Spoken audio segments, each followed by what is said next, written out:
Hello and welcome, ladies and gentlemen, to another week and with another round of racing in the UKSimRacing community's Porsche Cup Season 10, as brought to you on the premier sim racing platform available only on PC, known as iRacing. And today, we charge to the end of the first half of the season with round 6 of 12, when we are back here in the United States of America for the one and only Sebring International Raceway. Located in the US state of Florida, this circuit arguably needs no introduction when it comes to endurance racing, but still we should give it an introduction. It's only fair and consistent for all the circuits on the calendar, and well, the best way to introduce this circuit is perhaps one of the roughest and most rugged circuits that you can find around the world when it comes to road racing. Consists of the best part of what is 18 corners, and spanning on the site of a former Army air base in the Second World War known as the Hendricks Army Airfield. This circuit is known best for its combination of road surfaces, with over 3/4 of the circuit consisting of modern asphalt, and the latter quarter being a run on the old runways of the old airfield, and therefore being made up of the old school concrete slabs with all the seams in between. What that means for our drivers is, when they're running around on smooth asphalt, it's a-okay, and it's like racing on a modern racing circuit. But as they transition their way over to the concrete, they're going to find the road surface is going to become incredibly bumpy, and at some of the most toughest corners on the circuit, that's exactly where they'll find their way onto the concrete slabs. But with all that as well, and with this circuit being seen as a practice circuit for what is the 24 Hour Le Mans year in, year out when it comes to 12 hours of Sebring, which precedes the ultimate racing event on a yearly calendar, my drivers are also going to deal with the fact this circuit throws in an absolutely winning cluster of corners, where it be the opening corner of turn at number 1, the long sweeping left-hander, the hairpin all the way through to turn at number 7, or the charging run around the back of the circuit through turns what is 12 all the way through to 16.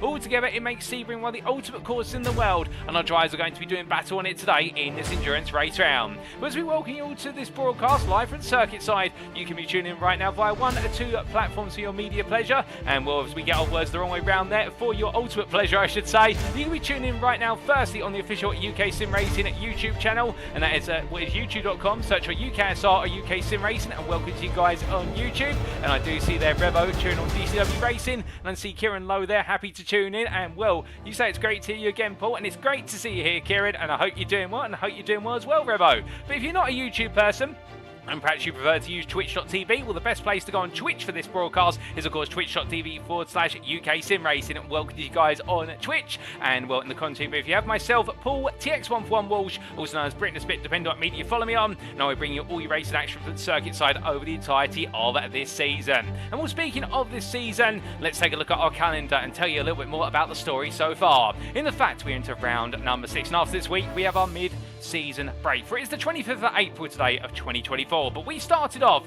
all the way back at the beginning of April, on the 4th of April, with an opener in the US state of Virginia. It was at the Virginia International Raceway, and there we saw a leading performance in the gold class from what was none other than Patrik Thomsen. However, it was not without pressure being applied to him from multiple drivers, including 4-time champion and defending champion for this season, Philipp Hammer. In the silver class, meanwhile, is Connor DM Craven, who led the way with the charge of a number of drivers behind him, also including David Biggerdite, and it was really the newcomers in the silver class grid that led the way in round number 1. In rounds 2 and 3, we made our way to everybody's second favourite Belgian circuit on the 11th of April, and that was Circuit Zolder. And there we got to see things shaken up aplenty, including the gold class, of course, the absolutely emphatic defensive performance in what was our first feature race of the season from Ryan Walker, who wasn't quite able to hold off the talent of Philipp Hammer in the end, but it was absolute chaos in the gold class in the closing stages. Meanwhile, in the silver class, by comparison, Connor Craven was not quite able to match up to his results in the season opener, and it was the turn of David Biggerdite to launch his way forward. And on the 18th of April, we saw plenty more action from David Biggerdite at Road America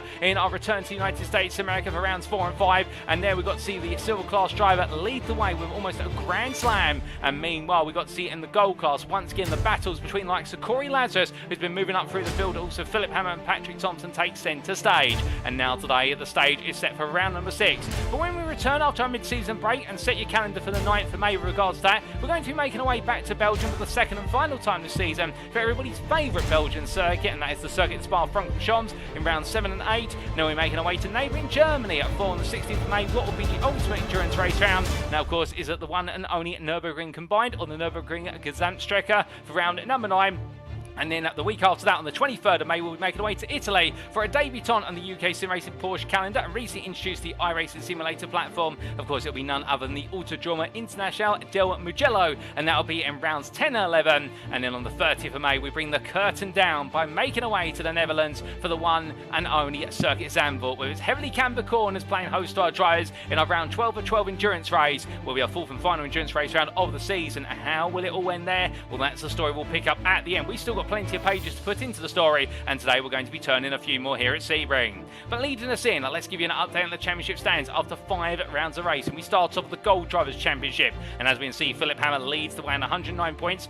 To the 101 of Apex Racing Academy's Patrik Thomsen. With the Impulse Racing driver leading the way and seemingly unshakable at the top, you would argue that Thomsen would be slightly closer, albeit a couple of post-round penalties cost him dear at the portion of 8 points, and therefore otherwise they would be on parity. Kory Lazarus, meanwhile, the New Zealander, keep your eyes out for him today. He's third place on 99 points, and he's really launched his way up through the field, and he can't be counted out.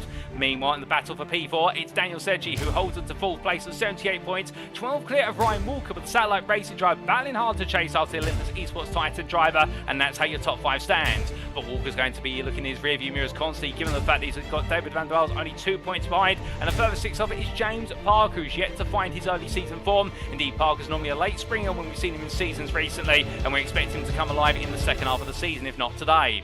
There's Emil Koopmans and Tim Darracott, who complete the run to P9 with only 4 points separating the pair, with further 8 to Matt Strand, who sits in P10, home broken into the top 10 and not looking to fall out of it anytime soon.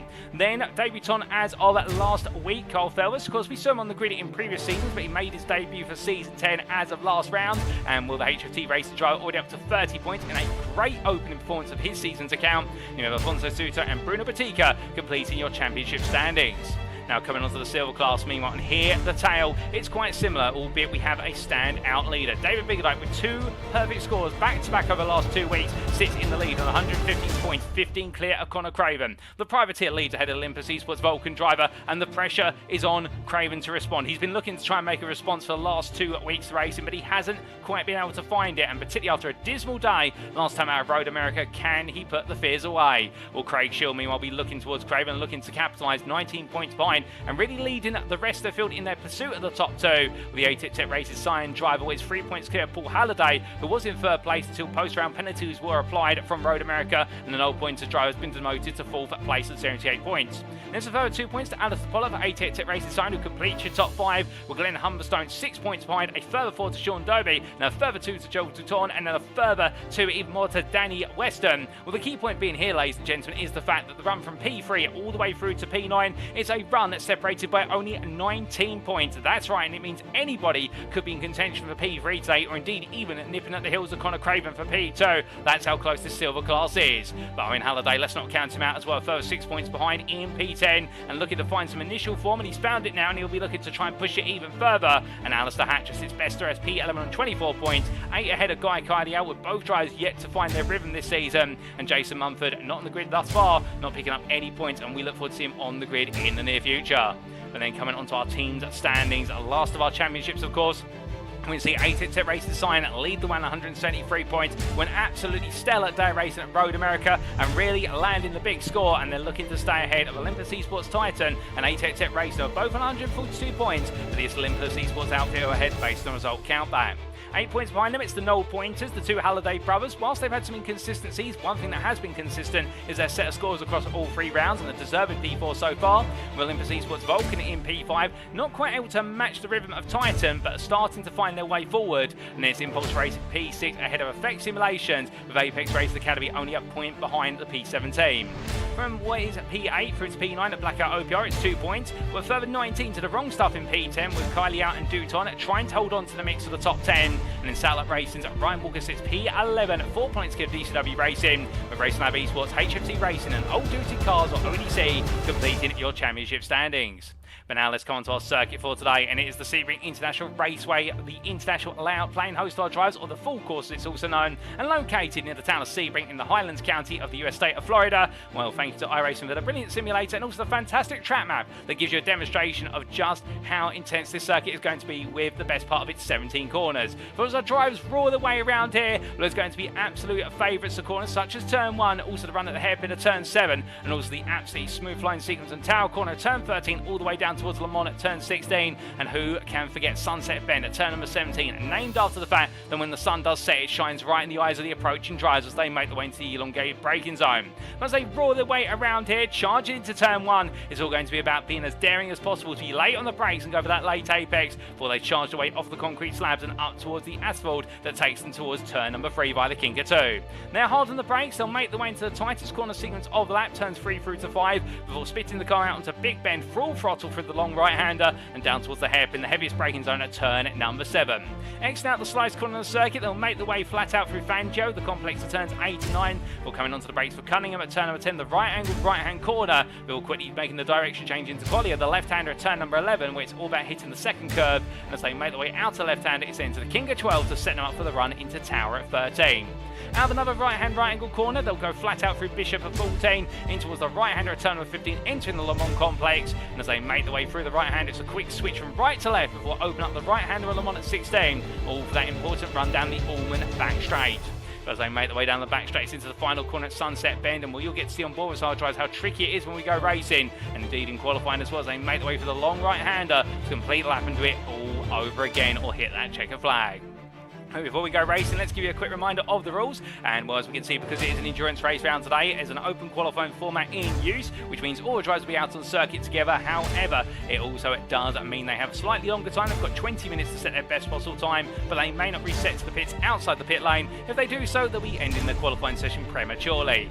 Now, as for the race, well, the maximum permitted fuel load has been limited to 30 litres. This will open up strategy, and we're expecting a good number of drivers to try and go for a one-stop, but could a two-stop be on the cards as well? For those who want to be a bit more aggressive, we'll have to wait and see. There should be a single 45-minute endurance race tonight, and then all the points will be the same as if it were the combination of what is the heat and feature race combination that you saw last week, for example. And our drivers will start the race via a grid start, or the standing start, as is a tradition in the UKSimRacing Porsche Cup, and well, the grid will be set based on results of qualifying, and well, there's no mandatory pit stop. It's the case that our drivers will need to choose when they need to pit, but there is a fuel requirement at some point they're going to have to pit, and the drivers shall receive a drive-through penalty if they accumulate 24 or more instant points. But that's enough rules, regulation, everything in between. You're all here for the racing, and so are we. And well, as we make our way back to circuit side, here is your schedule for today. Times in British Summer Time, that's BST, or Universal Coordinate Time +1 at UTC +1. And as we can see, in just over a minute's time, we'll be making our way into the qualifying session, 20 minutes in duration. All drives out of the circuit in full splendour at 8 o'clock this evening. And after that, they'll be making their way onto the grid, albeit not without an initial warm-up, a 5-minute break, but we'll be heading to the grid around what will be 20 past 8 this evening for our 45-minute endurance race, round 6 of 12, to wrap up the first half of the season. Well, it's night time currently here at Sebring, but this is the final practice warm-up session. I suspect we will be seeing time advance forward, but even so, it's relatively warm out there. Ambient temperature 24 degrees centigrade, a track temperature at 26 degrees centigrade right now, and that is definitely going to be on the minds of our drivers, the fact those track temperatures get higher if we do see some daylight today, and well, that may just lead to some of the tyre wear really influencing drivers' strategies. But meanwhile, as we look to our drivers out there right now getting some practice laps in, well, of course, we are looking to our defending champion in the gold class and championship leader of Philipp Hammer for Impulse Racing as he makes his way on through Big Bend turn number 6. And we may not have been the fastest driver out in the grid in the opening 5 rounds. He's been up there with the very best. Arguably, that accolade does go to Patrik Thomsen from Apex Racing Academy, but the Impulse Racing driver has been able to avoid the danger and the pitfalls and penalties, and on top of that as well, just find a way to get under the skin of his rolls. And that's why the things about Hammer, if he's not the fastest driver out there, he finds a way to bag the points like nobody else can, and that's why he is your championship leader. But it's a slender 8-point margin, and it'll be on his mind. He can't take anything for granted.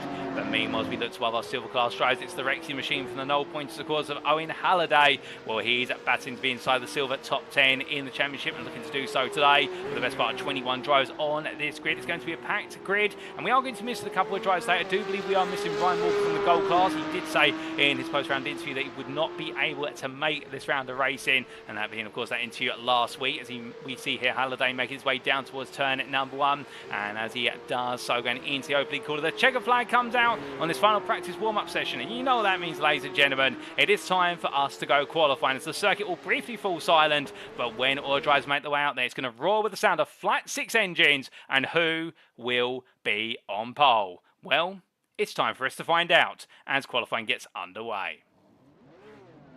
So as our drivers all immediately start to make their way out of the pit lane, well, you can definitely see there straight away the first driver to be making his way out of the pits, Patrik Thomsen, flying his way out, and we're very eager to do so. And you can understand why in the fact that this circuit spanning the best part of 3.74 miles. It is quite a large circuit. However, and this is a big however, the fact you have 21 cars out there, well, with a lap time pushing upwards towards the best part of 2 minutes. You do the quick mathematics, and that's not much space out of the circuit, not much miles per car, and well, you don't really want to pick up the turbine driver here if you can help it. The only time you want to pick up a toe is potentially running through Big Bend at turn 6, which Thompson's doing right now for us on screen, and also at the run down the Allman back straight from turn 16 through to 17. Beyond that, you want to be in clear air, and you just want to be able to get that lap down. And as we can see, Thompson doing plenty of tyre warming here in order to be able to get the car into the optimum zone. We've got quite a bit of time in order to try and put the car on pole, but what can we expect in this qualifying session? Well, given the fact the lap time around here is quite a long one, it does mean we're going to see quite a limited number of qualifying laps for our drivers here today, particularly if they're designed to go out there with quite limited fuel loads. Remember, they're only allowed to carry 30 litres in the car, albeit that will give them practically the duration will be the qualifying session or thereabouts, to the best order of what will be 18 to 20 minutes. But at the same time as well, our drivers will not want to go out there on a single set of tyres and a full tank of fuel and just keep plugging in the laps, because the tyres will gradually lose their life and you lose the ability to set your optimal lap. Ideally, what you want to do is go out of the pit lane with about 3 to 4 laps worth of fuel, have the out lap of course, then perhaps also an additional warm-up lap or use that as your banker, then a cool-down lap and go full attack once again and then make your way into the pits. But of course, because our drivers can't tow to the pits as well, it means they've got to have the fuel to get themselves back into the pit lane, because if they park up on circuit with no fuel and they tow to the pits, that is their qualifying session done and dusted. It'd be like in real life the car being recovered from the circuit side and under park firme conditions. So therefore it does mean all of our drivers really need to think tactically about this and get the laps in at the right time. And well, as we do look to Carl Fellows making his way on down the Allman Straight, and as he does so with plenty of lights, it's time for us to announce your driver of the day from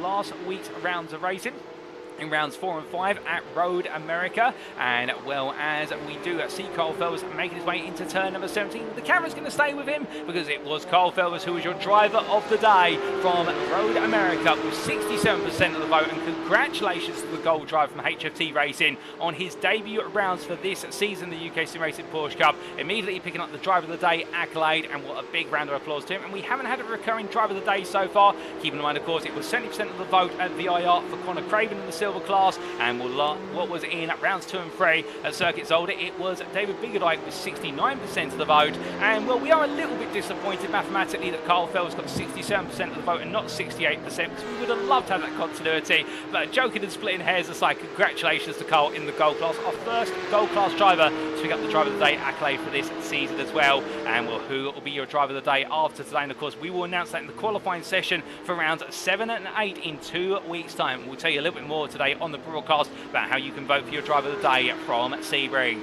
But meanwhile, as we look to your silver championship leader coming into today of David Biggerdike, well, the pressure will be on for him indeed for what we Connor Craven. But being the championship leader has its own advantages and disadvantages. The natural disadvantage, of course, is the fact you're leading. Many a driver can let that get to them and put the pressure on. And meanwhile, the fact that you are leading as well, when you've got a 15-point advantage, it's not the biggest advantage that we've seen at a midway point in the season. Indeed, I think the largest we've seen has been the best part of what is 28 points, that being dictated by Thomas Cope in what was, my memory serves me correctly, in this championship winning year. But as we do see what is here, Biggerdike making his way on through turn number 13. The key point being that when you have an advantage, it pushes your rivals to chase you, and that puts your rivals out of their comfort zone. In fact, if you do what you do, okay, you may not be as fast as your rivals on certain circuits or on a certain day, but keep bagging the points, and it means your rivals have got to step up each and every time to try and put the pressure back on you. And that's exactly what Olympus Esports Connor Craven will be feeling today, as though he is the one who's got to react here. Or does he simply stick to his guns? And the fact it is a 45-minute round of racing, and therefore anything can happen over the distance. Well, as he continues to be at tyre warming, doing his second warm-up lap, then opting not to use the first flying lap available to him, has a banker lap, and I think this might be a smart tactical call. Meanwhile, we have had one lap put on the board, and it is from Patrik Thomsen, and Will Carlfield was responding, but being the significant part of 7 temps down, Emil Koopmans being 8 temps down, and Bruno Batica going at P4. We're going to have plenty more laps coming in. You can see there we do have the lap times in the region of 2 minutes. That really does apply the point that our drivers do not have that many qualifying laps available to them, given the length of the lap and the subsequent lap time that comes in. But of course, one thing we haven't talked about is the fact that our drivers are qualifying at night time. And well, night time, it may sound a little bit obvious, but how does it change the dynamic of being in the simulator and out of the racing circuit? Well, much like in real life, the thing it changes the most is your brake markers. And well, as we ride on board one of our drivers, you'll get to see that because we're going to get a flying lap with one of them. And I think it's going to be none other than James Parker, who takes us round for a flying lap on the Sebring International Raceway. As he rolls his way onwards towards the time limit, his first lap on board, and now he'll go full attack once again. And as he heads in towards turn number 1, braking at what will be approximately 150 metres from corner apex, 4th gear, as the car slides into the apex, a little bit of power oversteer on exit as he reapplies the throttle, but gets it very nicely, going for the King of 2 and onto the brakes, 125 metres from corner apex to turn 3, turns in nice and only gets the car pointed towards the apex curve, then straight over the curve at 4, and onto the brakes, 50 metres from corner apex to turn 5, down to 2nd gear, quick snap shift there now, making his way up the gearbox, flat out through big bender turn number 6, as he makes his way all the way towards the hairpin at turn number 7, he gets a brief breather, but now he heads into the mid-Porsche lap. Looking to his left-hand side and braking what will be 200 metres of corner apex all the way down to 1st gear as he clears the right-hand and now gets back at the throttle, going all the way through the kinks onto the Fangio curve as he makes his way through the apex of 8, and now coming into the left-hander turn at number 9 in 5th gear as he gets ready to go onto the brakes for what will be turn at number 10, and coming hard on the anchors here.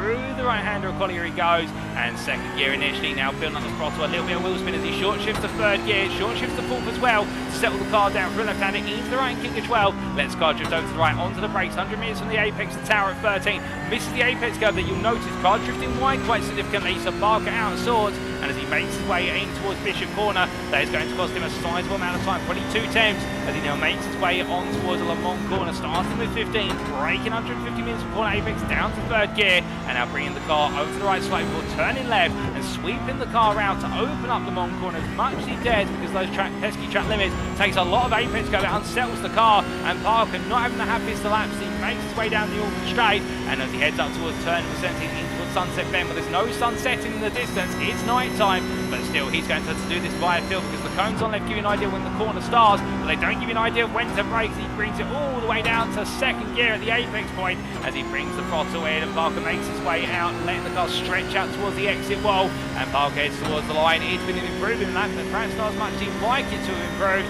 And was he crossed the timeline? What's it going to be for James Parker? It is not an improvement in the end, and in fact he stays at P6, and that was a 203.932, but a good portion of what was a 10th off his previous best at 203.83 to nearest 100th. That was an onboard lap there with the 8-tech racing driver, giving you an idea of the lack of visibility compared to, say, daylight, where you'll be able to see plenty more markers, and therefore it does become a question of doing things via rhythm and muscle memory, more so than looking for your brake markers out there. Albeit some of them distinctly visible given the night lights in the circuit, but not all parts of the circuit fully lit up. When he makes his way down towards turn number 7. Meanwhile, we look to your provisional pole system at the moment, Philipp Hammer, and he's only on pole with 202.489 by 3 thousandths. Head of Apex Racing Academy's Patrik Thomsen, the Impulse Racing driver right now, just ahead by the small margins, and that I think is what it's going to come down to today. And let's not be rude to ignore the blackout OPR driver Kory Lazarus as Thomsen leapfrogs his way into lead, and that is a 202.313 off Canberra, and well, that puts him the best part of almost 2 tenths clear of Hammer, and then only a further, well, it's 3/4 of a tenth behind is Kory Lazarus. This top 3 right now separated by 2.5 tenths as Lazarus on a build-up lap, alternatively pulling the car down, letting some drivers on through. But the point is, it is very close between them. Meanwhile, we asked ourselves the question early on, can Conor Craven bounce back today? And it seems as though the answer so far in this qualifying session is yes, he's trying to, albeit David Biggerdite immediately cutting us off mid-text with the fact that it is Biggerdite who now takes the silver provisional pole on a 203.867. Meanwhile, Craven now in what is P2 of the class, P11 still, but only a tenth off, and it is small margins of Batika between the two of them by the best part, well, it's half a tenth, as we see Daniel Sedgy on the time tower. They move up to P4 on a 202.771. A bit of power understeer there from what was Craven. You can see the car just jutting out as it made its way over the concrete slabs going at the final corner, and that costing Craven a lot of time as he comes across the line. He did improve. He improved by the best part of what was a couple of hundreds, but not the improvement he wanted. And well, Craven now, I think, feeling as though he lost it all in the final corner when the car lost its way.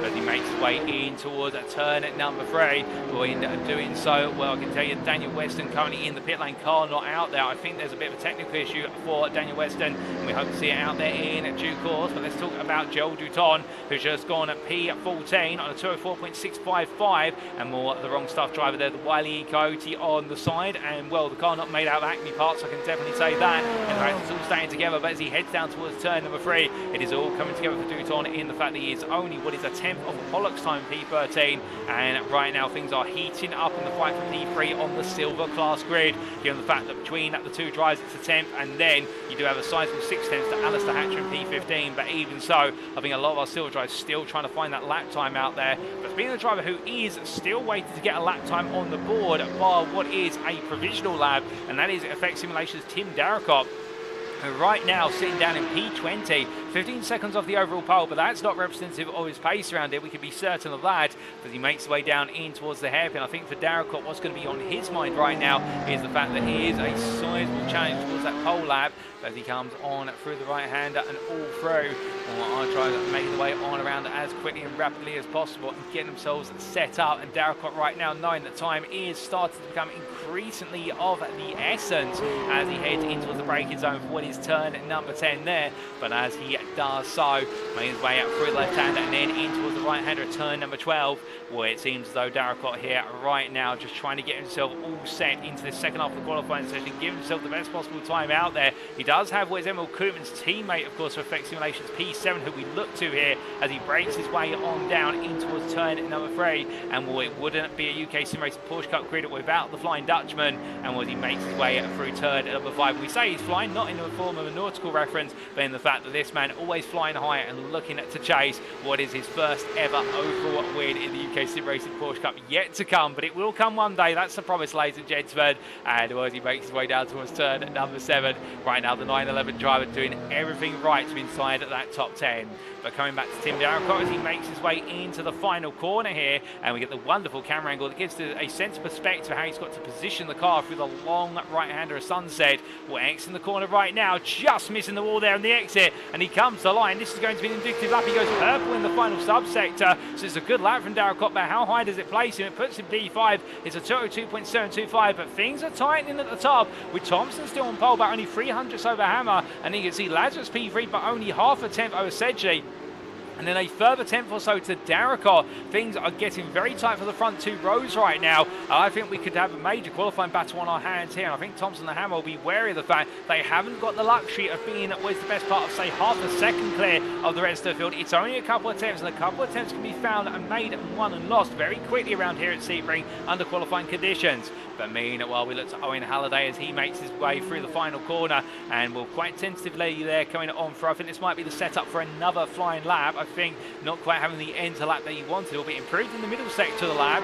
Stays P18 for now, however, does not improve. That's P7 silver. And as he heads in towards turn number 1, to give you a sense there of how close they get to that inside wall on the attack lap. And well, for Owen Halliday, he's currently faster than brother Paul. And will Paul currently P4 in the championship, in the Silver Class Championship that is, and not quite finding the time out. As Emil Koopmans improves, but stays P8 off camera. But Paul Halliday crosses the timeline here. He is 3.6 seconds down on overall pole, and off of silver provisional pole, he's currently the best part of 2.1 seconds down and does not improve. It would seem as though Paul Halliday is struggling here today, and well, losing the rear end. As soon as I say that, the commentator's curse applying there. It's almost as if it was to rub salt in the wound. I promise you it wasn't. But there for Paul Halliday, the car going to the barrier, just a small kiss of the barrier. However, he'll get it reversed. He's got plenty of time to get it turned around. He'll be grateful that wasn't a bigger impact, because that could have been the end of his qualifying session. But meanwhile, Alistair Hatcher is on a flying lap. He's improving for iRacing sign. He was P17 and he moves to P16 ahead of teammate and well, friendly rival Craig Schill. That's the 204.722, losing the rear end as well.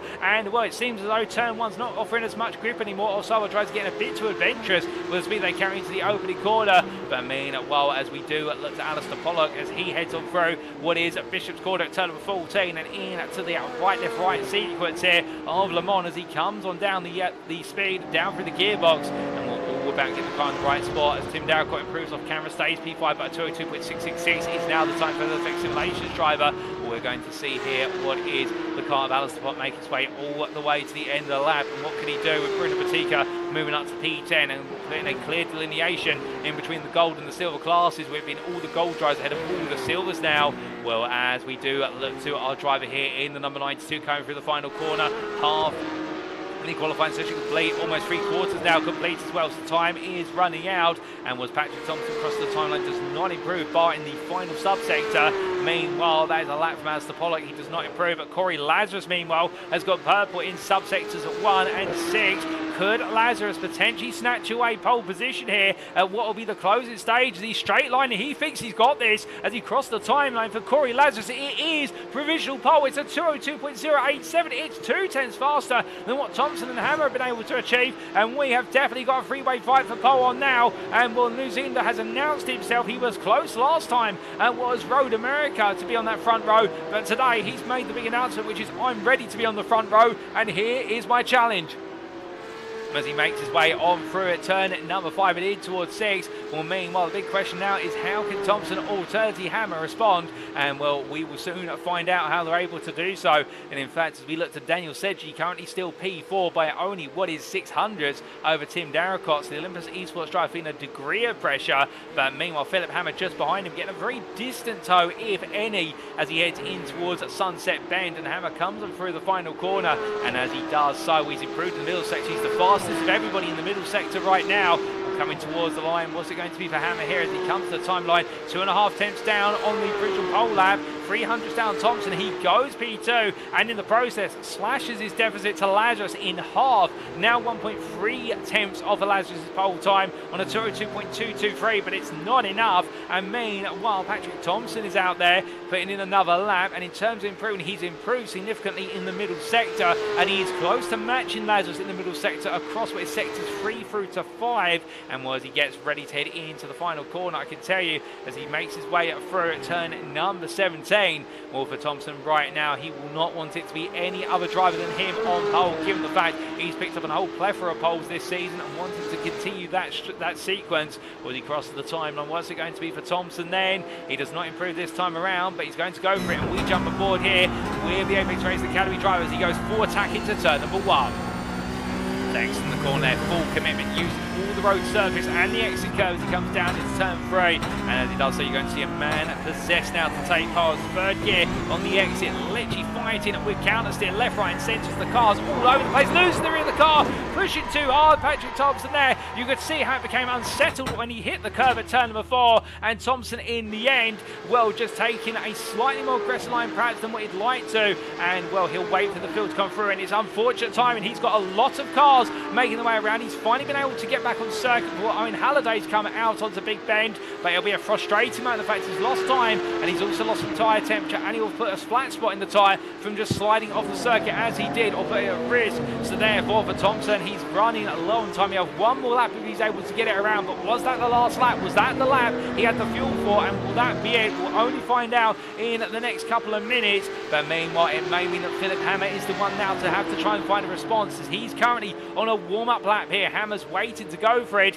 Meanwhile, off camera, and this is a huge bit of news in the silver class, Alistair Pollock is currently your provisional silver pole sitter, P11, and well, he might be 1.7 seconds off the overall pole time, but he's on pole by the best part of what is 600 versus what is Big Light, who immediately responds as Pollock gets towed to the pits. Now his qualifying session over, the sparks fly off the front of Big Light's car, and we runs wide out the opening corner. That will be an invalidated lap, but Big Light has swung pole position back into his favour. Now can Connor Craven respond? Well, he crossed the line, he does not improve this time around. He's got one more lap to go. You can see how close he was getting to the wall there on turn into the opening corner. Goodness me, Craven actually attacking, but runs wide, puts two wheels beyond the exit curve. Is it invalidated lap? We'll have to wait and see where he backs off, whether he attacks it. Sean Dobie improves to P19 on a 205.112. But meanwhile, whilst we're waiting to see how Craven gets on this lap, meanwhile it is what is And James Parker, who's down P13, moves up to P9 as he cross lines. Look at my commentating booth window on a 2 at 3.3 at 1-2. But this qualifying session right now,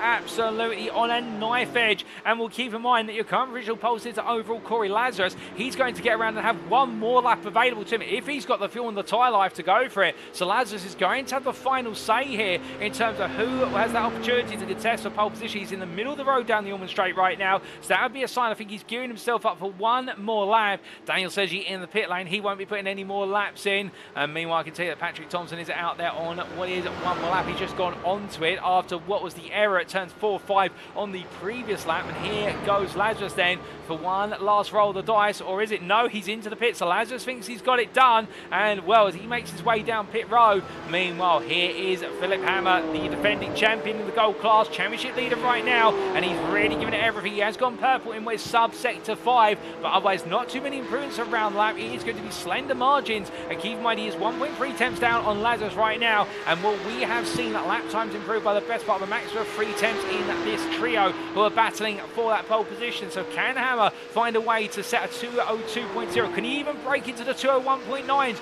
Could we see a 201 here today in qualifying? We've got the conditions for it as he makes his way on through the final corner. And Hammer right now glued to that inside wall. He exits the corner. It's going to be full throttle all the way to line. But what's it going to be here as Hammer comes to the timeline? Is it enough for pole? He's P2 as he crosses the line, but he goes pole position. It's a 201.942. It's a staggering lap from Hammer. It's by 1.5 tenths. And meanwhile, Patrik Thomsen is in the pit lane. And I think Hammer's done it, ladies and gentlemen. I don't think anybody else is going to be able to respond, and leaving it to the death of the session. And Philipp Hammer takes pole position and robs Kory Lazarus of his maiden pole of the season. And what a way to do it for the Impulse Racing team. Meanwhile, out there, Carl Feller's trying to put in one more lap. He's improving. Can he move up from where's the 10th spot on the grid, the 5th row, as he comes out the final corner? Carl bouncing around there on the rear end and making his way all the way out to the timeline. What's it going to do with Felvers? He gets exceptionally close on exit, and was across the line. He goes P6. It's a good lap. It's a 202.909, and Felvers there absolutely delivering the goods and putting himself on the 3rd row of the grid.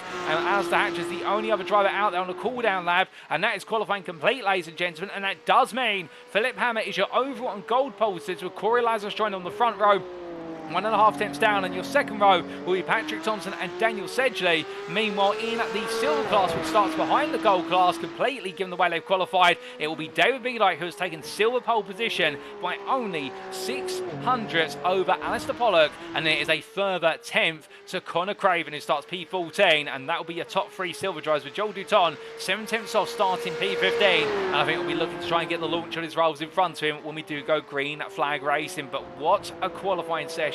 Indeed, it has been a close one, and a few surprises there, and some welcome ones at that. It was all down to the very last moment, but this Sebring circuit already setting us up for a treat today, and we haven't even turned a lap of racing as our drivers are asked to leave the circuit. Qualifying is done. But now, of course, we do have a 5-minute warm-up window in which all the drivers will have an opportunity to take a comfort break and also get the right setup on the car. They've gone out there with the qualifying setups in order to set the best possible time, but it may make the car less stable. Also, it will naturally have less fuel in the car, and also it will put more wear into the tyres. They'll be absolutely as aggressive as they can onto the car in order to get the best possible amount of performance out of it. But now they'll be looking to get the racing setups on, which will have that greater consistency element in them at the cost of a degree of speed over each and every lap. But whilst the drivers are getting set, this is a perfect time for us to remind you that if you have been enjoying the racing this season, if you've enjoyed the broadcast day so far, then do make sure you subscribe to the UKSimRacing media platforms, whether you're tuning in via YouTube or Twitch. It's always appreciated, and it's a great way of staying up to date with all the latest broadcasts, with the UKSimRacing Porsche Cup being televised, of course, on Thursdays, and our GT3 League being televised on Sundays. But on top of that as well, if you would like to support us a little bit further than just subscribing to our respective channels, well, you are, of course, welcome to make the most of our affiliates, in the fact that UKSimRacing is affiliated with multiple sim racing and real world motorsport companies that do include Swilliam Media Sim Racing Coaching, Race Anywhere and Demon Tweaks. And if you do head to our website, that's uksimracing.co.uk today, website on screen there, you'll notice in the top right corner of the homepage there is a link to our Discord. And why would you want to join the UKSimRacing Discord? Well, firstly, if you ever want to be on the grid for any of our series, it's a mandatory requirement, or even for our one-off events, it is a mandatory requirement that you have to be part of the official UKSimRacing Discord in order to be able to stay up to date with all the latest announcements regarding your series.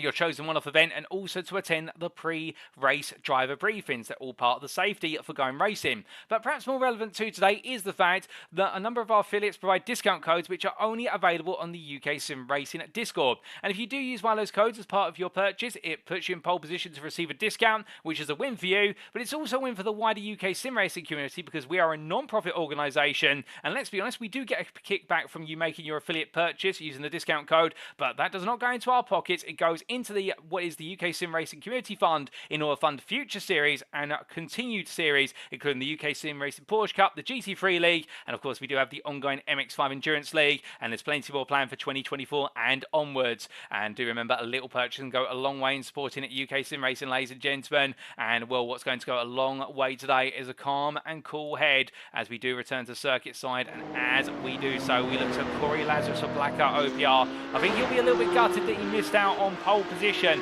but he'll still be very happy that he'll be starting on the front row of the grid in the company of Philipp Hammer. And could the 404 driver find a way into lead into turn number 1? Could he dictate the pace? And well, the reason why it's going to be very interesting with regards to Kory Lazarus being on the front row is in all the endurance races where he started on either the front row or the second row of the grid, he's either been on the podium or alternatively he's taken a victory. And well, many of you remember his victory in what was season 9 at the Silverstone Historical Grand Prix circuit. We led the way to an absolutely brilliant victory there, and could we see more of the same state from Kory Lazarus? That's what we're hoping for, but he just has this natural talent to be a bit of a tyre whisperer compared to some of his rivals, and that's what gives him the edge in the longer 45-minute races, of course one of which you are seeing today. But meanwhile, we do say hello there to FireKT in the Twitch chat, who says no pointers with a little love heart cheering on the British team, of which we do have the two Halliday brothers, of course, Owen Halliday being here. The number 22 drivers, he makes his way on through turn number 11 in towards 12 and 13. With a bit of company behind it in the form of Matt Strand, and well, as I think the term will negotiate around one another, I think they're using this as an opportunity to practice racing with each other, and also for Strand in particular to practice running in the toe of another car, which we'll see plenty of that in the open laps, if not throughout the race, of course, given how close the maximum pace our drivers typically are. And the Racing Lab esports driver from the what is Norway, looking at to try and have a great result today and continue that upward trend in results. Of course, being promoted from the silver to the gold class at the start of this season, having it become our defending champion from season 9 in the silver class. Albeit that accolade being opened up now to all the drivers on the grid, with Strand being promoted to gold. But he is looking forward to the challenge, and I think he's reveling in it so far. Not quite on the pace of our golden leaders, but one step at a time. There's a bit of contact there with Owen Halliday, and that's going to send Halliday straight on and gets it stopped in time. And Strand avoiding hitting the tyre barrier. I think they'll both learn from that experience about what happens when you go too wide into the braking zone for Sunset Bend. We're coming back to the theme of the no pointers. We also do have Paul Halliday, of course, and well, both of them having a difficult qualifying session. And the number 29 driver here, well, he's all set to go. And well, he does normally fancy himself to make up places in the races, and we've seen plenty of that. One of his finest performances of the season, of course, being at that superb result at Oran Park in the season finale of season 9. When on strategy in the end, he was able to snatch the win from what was essentially the jaws of defeat. When everything seemed to go wrong, he found a way to make it work on strategy. But can he make some magic happen today? Well, it's time to find out, ladies and gents. Indeed, it's time to find out the fate of all the drivers as this warm-up session comes to an end, and it's time to head to the grid for round number 6. So the drivers make their way onto the grid. This is how they'll line up for our one and only race today. Philipp Hammer takes pole position in round 6 of the UKSimRacing Porsche Cup Season 10, brought to you on iRacing, and the Impulse Racing drive is joined on the front row of the grid by none other than what is Blackout OPR's Kory Lazarus. Behind them on row number 2, it will be the pairing of Patrik Thomsen for Apex Racing Academy and Daniel Sedgey for Olympus Esports Titan, with both drivers there looking to go for gold towards the front of the field immediately. Keep your eyes in particular on Patrik Thomsen, who is known for his fast starts. Tim Darracott starts P5 on the third row of the grid for Effect Simulations, joined up by Kyle Felvers for HFT Racing. And then we do have Emil Koopmans for Effect Simulations and David van der Waals P8 there for Olympus Esports Titan. Matt Strand lines up P9 for Racing Lab Esports ahead of James Parker for 88 Tech Racing. And it's Bruno Battiga P11 for Old Dudes in Cars ahead of Silver Pole sitter what is David Biggerdike. And then we do have behind them the silver pair of what is Alistair Pollard for 88 Tech Racing Sign and Connor Crane for Olympus Esports Vulcan. We're going to cut going through the grid there, ladies and gentlemen, because the lights are going on. It's a quick start today. It's 1 red light, 2 red lights, 3 red lights, 4 red lights, 5 red lights. and it's lights out and away we go for what is round number 6 of the championship as Philipp Hammer gets a good start of the line. Kory Lazarus meanwhile is having a slow start, and as they make the way down towards turn 1, you see Lazarus having to go very defensive here as it's Daniel Sedgwick's got ahead of Thomsen into the opening corner. As they make the way onto the anchors here, it's all going to be about trepidation. Who wants to risk it on cold tyres and cold brakes as all 21 of our drivers have made it through the opening corner. Daniel Weston making 2 places in the rear of the pitch there from P20 on to P19 immediately, and as they all come through into turn number 3, well, everyone's still very tentative here on the approach. Nobody wants to make some early contact, but it looks like Brendan Patrik making some progress as meanwhile we've got 2 cars off there. That's David van der Waals and also Matt Strand about to coming together into turn number 3. I'm not quite sure what's triggered that other than I think they've both made contact on the braking, but as Conor Craven continues to push his on, he's going to look for the move on Alistair Hatcher as they make the way down towards the braking zone. But meanwhile, we'll look to Patrik Thomsen, who's up the inside of Daniel Sedgwick into turn 7 and makes the move there, gets back ahead of Sedgwick for a brief moment, and Sedgwick backs off to tuck in behind into Fangio. Nine, these two do not want to battle too hard for the simple reason they'll be letting the leaders break away before they've even turned a lap. As they come down into Collier Corner, meanwhile looking back to your silver leader, that's David Biggerdike, P10. As he comes into the right-hander, and well, he has got behind him Joe Duton, who's had a great start, 2 places gained in Class 4 overall, and Duton absolutely flying out the blocks, and we did see that from Joe Duton last time out at Road America. He had a late charge in the feature race, chasing after Biggerdike. He put the pressure on, but run out of tyre life towards the end, and also it was Biggerdike who had less rear wing on the car that kept him alive on the straights, but Duton today making sure to get right in there right and early in order to be able to go on the offensive before Biggerdike can get himself into a rhythm. But as the drivers make the way towards Le Mans corner, it seems like they're all started to calm down now, started to find that tyre temperature, but meanwhile one driver continues to make the places. Daniel Weston for ECW Racing. We may have started from the very back of the grid, but he's not going to stay there for long. He's up to P16, and as he makes his way out the Le Mans corner, oh goodness me, it's gone very well there for Alistair Hatcher. That is oversteer on the exit, putting the power down on the grass beyond the curb, and the car's gone to the barrier. It's a knock to the barrier, but the 8-tip racing car carries on, but he won't be too happy about that, and that's going to cost him some time. Meanwhile, Daniel Weston with Matt Strand on his inside. Strand looking for a resurgence through the field now after the open lap incident as he tries to tuck his way through on what will be the exit here of Sunset Bend. I think he will get ahead. It'll be a drag race to the line. It will be Weston who's on the inside here into turn number 1 on the 2nd lap of racing, but who's going to back out? We either driver back out here, and it looks like in the end they're both going to fight it, but it will be Strand who sweeps it around the outside. He's going to run quite wide there. Weston's going to get back ahead, but underneath our cameraman, that's Alistair Pollock up the inside of John Duton, who's had a slow run from 1 into 3, and Pollock for 8-tip racing Cyan makes his way back up into P2, and well, that's where he started in the silver class, and that's where he wants to be as he chases after David Biggerdike. There's some early moves being made by drivers, but now everybody started to find their natural rhythm. As meanwhile, Conor Craven on the offensive here, looking for a potential move versus Joel Duton. Around the outside he goes. Duton pulls the inside and backs off there. Meanwhile, we can see Matt Strand on the inside versus Weston up the inside. He goes as the Gold driver, and Weston in the end goes a bit deep and wide, and that is going to cause Sean Dobie to stack right onto the back of him here as they make their way in towards Fangio, and the 8-tip racing sign driver from Scotland, I think, would like Weston to get a move on now, given the fact they've started to lose the top 5 of the silver class. And we're speaking of one big game that's won the silver class, Paul Halliday, he's up to P14, that's 3 places overall, 1 in silver class game, and Halliday already showing his better race pace compared to his qualifying pace. But the drivers make the way in towards Tower Corner. Well, we have a quick replay to explain what exactly happened on the open lap between Matt Strand and David van der Waals, and here it is. And as they made the way into what was turn number 3, oh goodness me, Van der Waals losing the car. Contact there, I believe, with the car of Tim Darracott, unless I'm mistaken. In fact, I think that was Emil Koopmans, we should say. And well, in the end, Matt Strand coming into the scene of the incident and being collected by way with David van der Waals, but they were able to survive it. But Strand loses now a little bit more than perhaps he would have liked to, but in the end, it's all calmed down between them, so no foul meant there from David van der Waals. Just lost the car, and in the process ended up in a bit of a ping-pong contact with 2 drivers, but able to bring it back together as best as possible.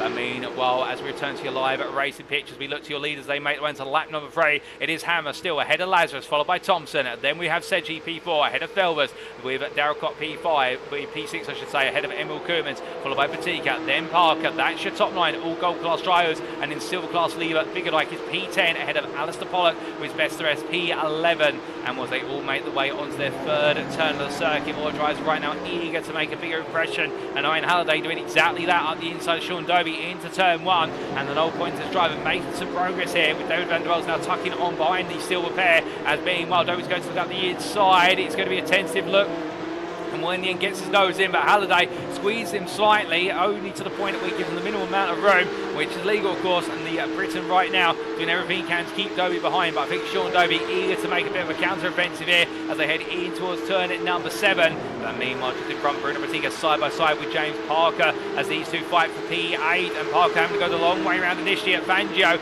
all the way now up towards Collier, but Batiga falling back in the end for old duty cars, the Portuguese driver quiet and firmly on at the rear of his rivals. We ride on board the bumper of the number 5, and we can see Parker starting to pull away to a degree through turn number 11, but this is natural given the fact that Dirty upsets the balance of the car, and therefore you're not able to carry as much speed for 11 or get the better turn. You get quite a bit of understeer invoked in the Porsche 992 Cup car coming through turn number 11 in the Dirty of another car, but Batiga now out to 6 tenths from Parker, and he'll be able to find a bit more rhythm in the car and also start to regain that speed, because it is a challenge if he is running a bit more rear wing compared to his rival. The Dirty that he's getting off the back of Parker's car is going to upset the aero balance of the car, and it may potentially cost him some natural lap time, and therefore he might have to be inventive with how he approaches this. Does he look to change up his strategy?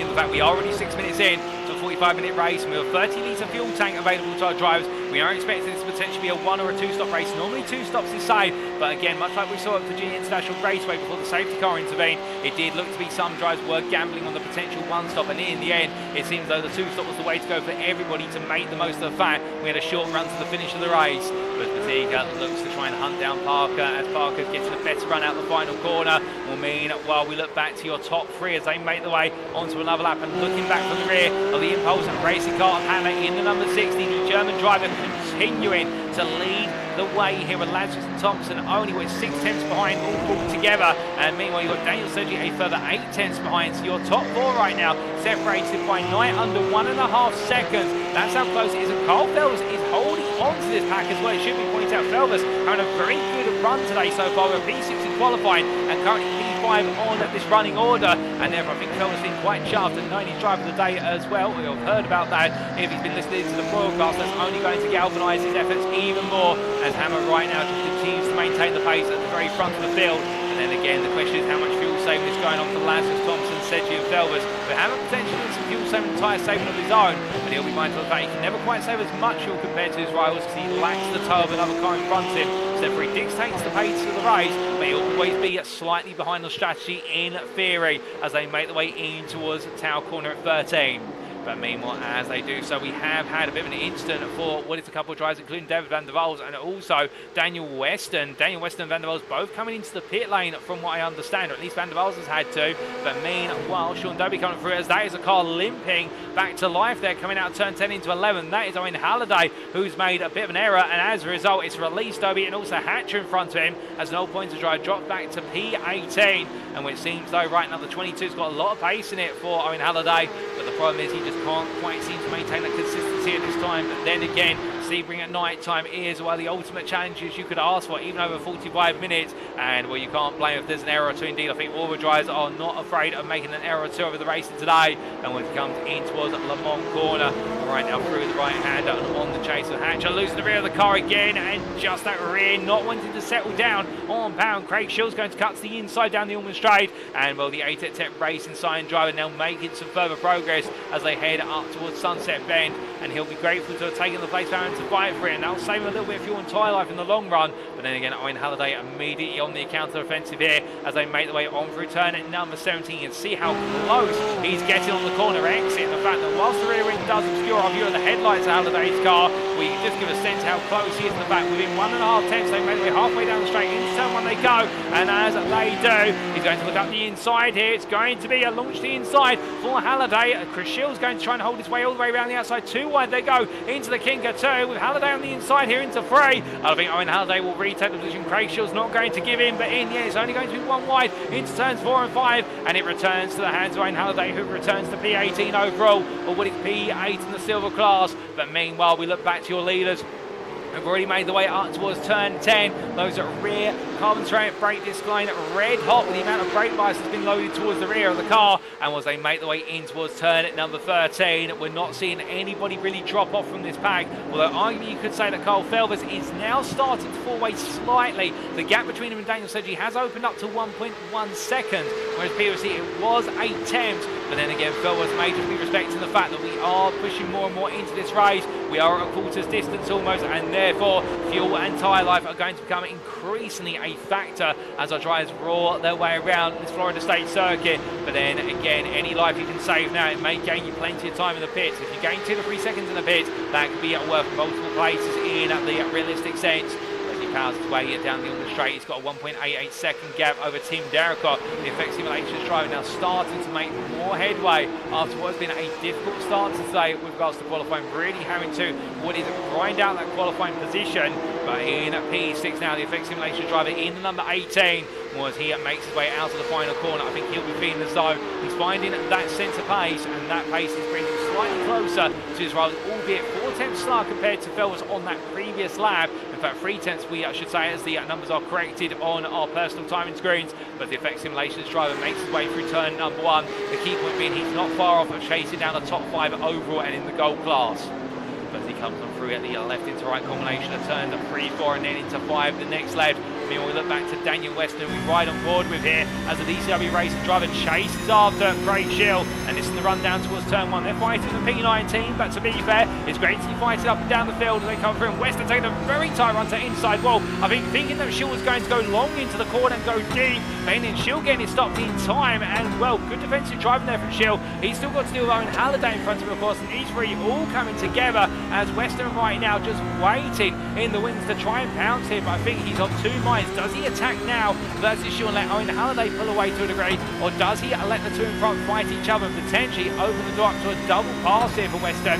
Well, he is losing more and more time the longer he sits by, and we know he's got pace to chase down the likes of Hatcher and also Dobie as Schill goes very deep. But as they make their way through the corner, contact, the two come together, and well, from our camera's perspective, it would look to at least to Daniel Weston as though he was closed down as Schill had the car come around out the corner. But then again, that's the onboard of a driver, and well, for Craig Schill, he does rejoin. It's a knock to the rear quarter panel and the rear right hand side quarter panel, and also I think also the right hand side door for the 82 driver, but it's not quite worked out for either of them, and we'll get a replay of what exactly happened there from alternative perspective shortly. But meanwhile, at the front of the field, we may have a change of lead here as it's going to be Kory Lazarus looking up the inside down the Ulman straight on the left of your picture versus Philipp Hammer, and Hammer's going to go too wide here into Sunset Bend, and as they make the way through the long right hander, it's going to be a nose head initially for Lazarus, but now it's about getting the power down over the bumps. So you can see the suspensions of the car rocking and shaking about as they make the way across the timeline. The quarter of the race complete, 3 quarters still to go. It's a long journey ahead. Lazarus on the outside, it's Hammer on the inside.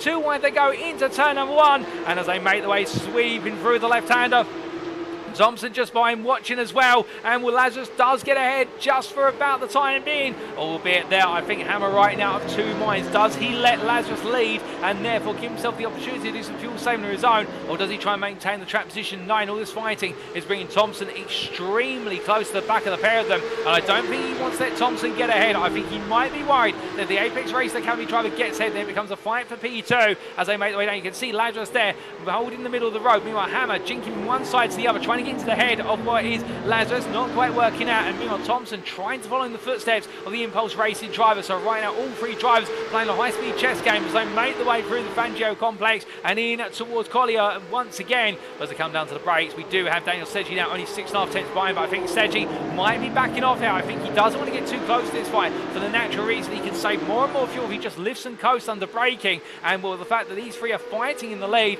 that could give Sedgey the opportunity to potentially save even more fuel, perhaps even give himself a 2-second window in the pit stop time in order to potentially leap ahead of them, and if so, well, that would be a huge turnaround the strategy, but we'll have to wait to see what he can do. But meanwhile, ladies and gentlemen, as they calm down for a brief moment, we take a look back at what happened between Craig Schill and Daniel Weston into turn number 7 only moments ago, and well, this was one of our exterior cameras as they made the way on braking. Schill goes deep here under braking, and as he turns it on through, when it looks as though they're a little bit of netcode initially bringing them together, and Schill being turned across the front of Weston. I think it was both drivers trying to compete for the space, the straight line through what is the kinks coming out of the hairpin, and Schill come off the worst as a result of it. And well, there might be a couple of words between the two of them after the race it is complete today, but as they make the way on through and up to speed. Meanwhile, we return to your live pictures, and this is still Kory Lazarus leading as he takes a very tight exit out of what is Sunset Bend. I think right now it might be Lazarus just trying to break the rhythm of Hammer, Thomsen, Sedgey behind, trying to get them to fight each other and just buy himself some breathing room.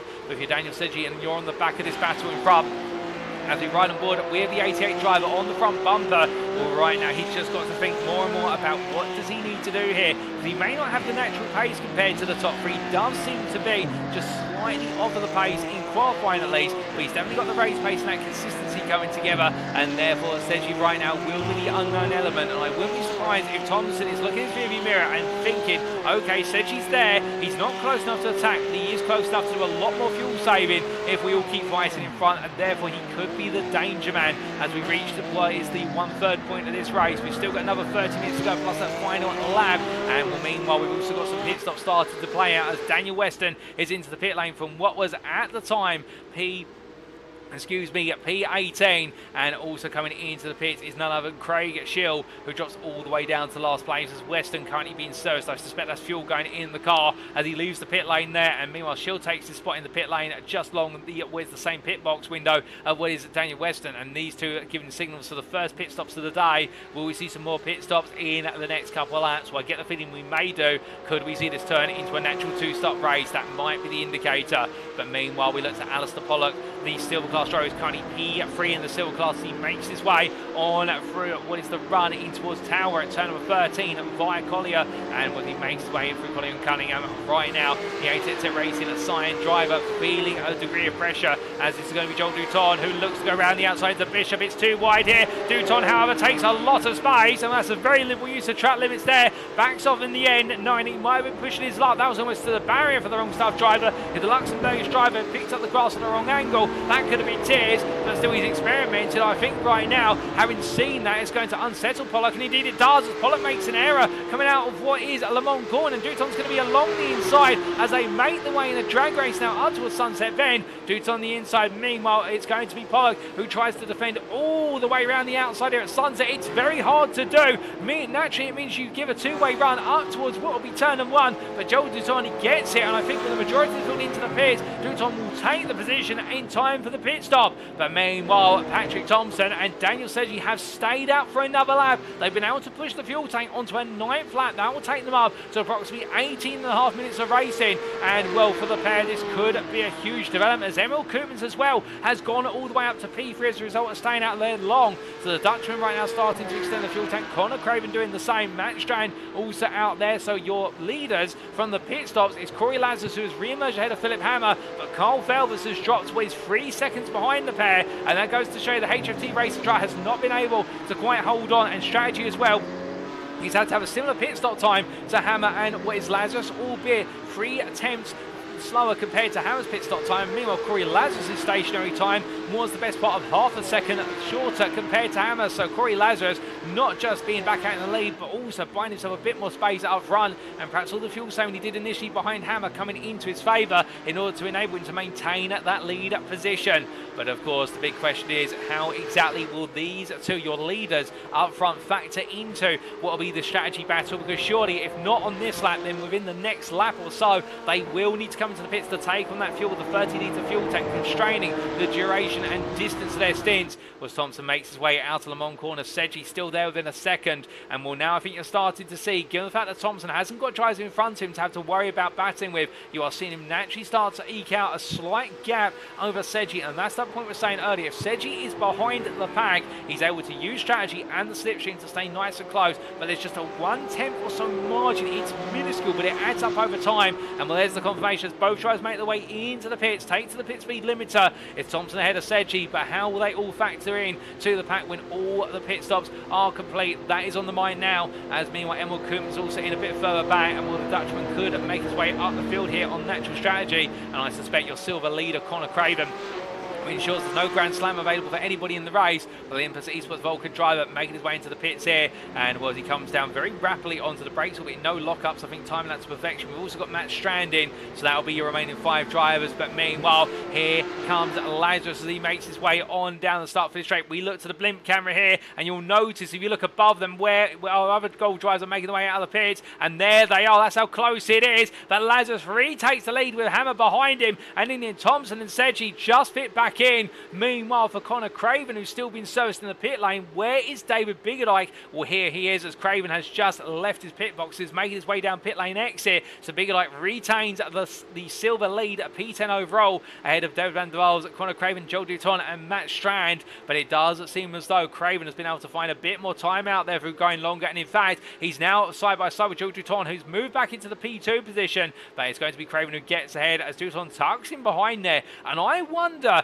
whether the Wrong Stuff driver is playing a much bigger game than everybody else. In the fact, we've seen him do this a couple of times now. We saw it in the opening stint where he backed up in that side-by-side battle with what was at the time Alistair Hatcher going on through the run into Bishop's Corner. I think the 13 driver here is focusing on saving those tyres and saving fuel, but more importantly those tyres, I think he's focused on the battles in the final stint of the race. And we'll given the fact we saw the first pit stops complete by the start of the 21st minute, we are expecting a second round of pit stops to occur before this race is over, and unless anybody can absolutely tease out that fuel tank to make it just a one-stop race, but that is going to be very hard, and we'll see if a driver's losing a lot of pace in order to do so. But Joe Duton may be a driver to be very wary of right now if you're in the silver class, for the simple reason I think his bigger plan is give himself all the life to go hunting in the final 5 minutes of the race. I think he's saving himself up for exactly the purpose of chasing after, if not just the podium, and then going for the win. But David Biggerdike, keep in mind, is the best spot with 10 seconds up the road right now, and Will Biggerdike's advantage is only increasing lap by lap. But as we look back to your gold leader here of Kory Lazarus, well, Philipp Hammer there, only 2/10 behind as they make their way into Sunset Bend. And Lazarus thinking about needing to go defensive, slightly off racing line there, going into Sunset Bend in order to make sure that Hammer does not think about a lunge to the inside, but as they make the way across the timeline going to lap number 11.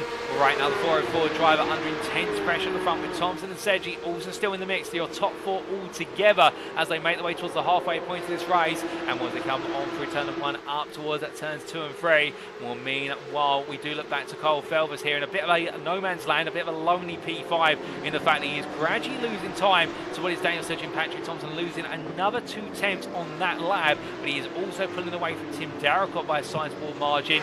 Albeit Darracott right now, that last lap of 204.0 to what was Felvers' 203.77, so not quite off the pace enough to potentially indicate an attempt at a one stop, but could we see that attempted in order to try and mix things up? We'll have to wait and see there. But meanwhile, the silver class leader who right now chasing after more positions, this is David Biggerdike who's chasing after Bruno Bratica. He's looking to go hunting after P9 overall. It won't be worth any extra points given the fact he is already the silver class leader, but he always have that accolade and that pride of taking the top 10 overall, and as far as he can finish up the order in a silver class driver, well, it always does mean a little bit more to them in the fact they want to mix up with the gold class drivers and prove that they can be in the gold class in one season in the future. As he makes his way on through at Fangio and up towards the braking zone here.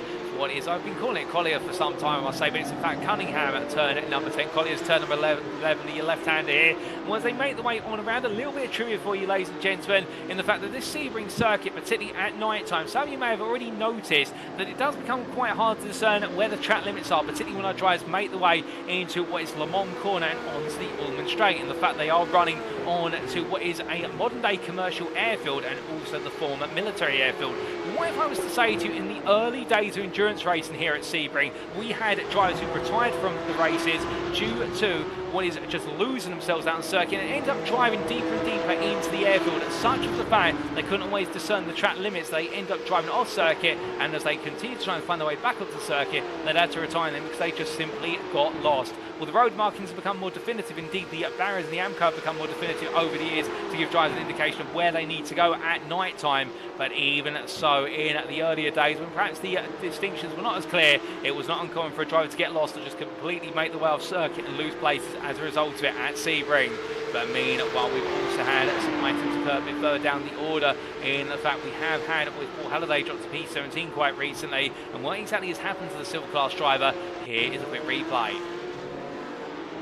When he made his way on through what was their turn number 11 into 12, taking too much speed, and the car going straight on the grass. Does he get to it stop? No, it is a knock to the tyre barrier, and in the end, the no pointers driver having a nasty moment. But meanwhile, we have to cut the fault short, ladies and gentlemen, because we have a change of overall leader, and it's Philipp Hammer who's moved ahead of Kory Lazarus, with Patrik Thomsen just behind. I think all three of these drivers trying to position themselves into the grand old argument. It's a bit of a gentlemanly argument, you could say, of no you first, sir, no you first, sir, for the simple reason nobody wants to lead this race until the final stint, but everyone's very keen to be after the leader to save fuel and also save some tyre life, and I think that's what we may have seen with regards to Hammer, Lazarus and Thomsen have a brief exchange, and well, here's the replay to show you what exactly happened.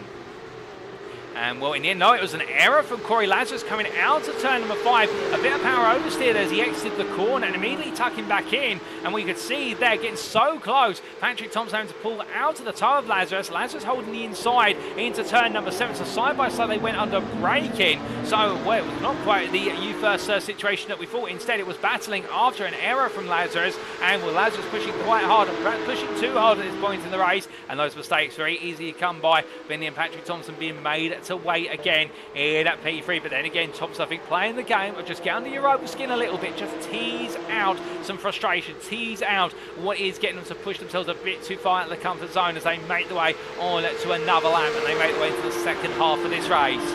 Well, as our leaders make their way down towards turn number 1, this time you can see Lazarus immediately back there behind Hammer. I think eager to try and express to Hammer the fact that he's not out of this race. He may have made an error, but that's an error that's not characteristic of him, and therefore Hammer right now leading only by position on circuit and not in terms of breaking away. But meanwhile, into the pits has come David van der Waals, who's making his way on down now, and surely that's not a sign of an early second stop for the Olympus Esports Titan driver. He has been involved in a couple of off tracks, but there's no discernible damage on that car from what I can see out my commentary booth window, so it would seem as though for van der Waals this is his second stop and what will be his final stop of the day, as he will be coming to a standstill. He won't just be driving down the pit lane due to track limit infringements and therefore into the point, and well, this could potentially signal what will be some early pit stops from other drivers, as meanwhile we look to your silver leader of David Biggerdite, the advantage over Connor Craven at 7 seconds right now, but Craven is matching him on lap time to the best part of the attempts, and therefore it could be said that Craven right now is shifting it up a gear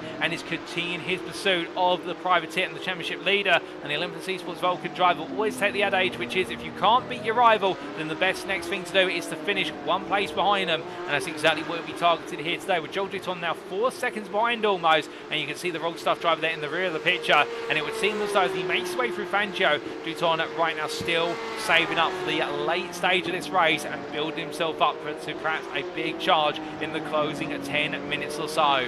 But again, as David van der Waals left the pit lane and re-emerges in P18 after that second stop of the day, we'll have to wait to see what that triggers in terms of reaction for any drivers, if at all. Could it be on the mind of some of our drivers here, as we do see the number 13 car making its way on through turn number 13 and rather appropriately into Bishop's Quarter. But meanwhile, we look back to your top 3 as we ride on board with Patrik Thomsen making his way on through Sunset Bend. The bumps of the road there really are being picked up by the camera, and as they power their way down towards turn number 1 for what will be none other than the 14th time of asking. Well, fastest lap race at Thomsen at 202.469. They're not quite close to what was the pole lap in the end of the 201, but still the key point being here is that the pace is gradually building as the fuel's coming out of the car, and on top of that as well, the circuit is continuing to be rubbered more and more in.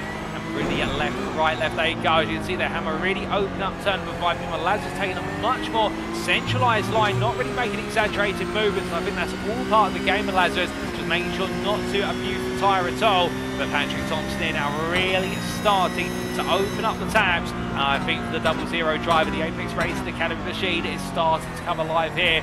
And well, he'll be looking to try and make some moves before the end of the stint or get himself set up for the run on strategy as they make their way on through Banjo. But notice as well, as we ride on board here, all 3 drivers having their own unique style of driving and approaching this race, with Lazarus being quite rigid in his approach to driving. I think really trying to minimise the amount of tyre wear by only making the minimum amount of tyre movement on the car. Meanwhile, Thomsen quite wanting his standard racing line, just simply staying to his lines and making sure to stay in the toe of his rivals, and Hammer conversely being quite grandiose with the way he positions the car, really opening up the corners, trying to get some rhythm in the car as well. I think that's part of the plan in terms of how they approach their races, how they approach the consistency, as right now these 3 absolutely inseparable as they make their way towards the end of this lap.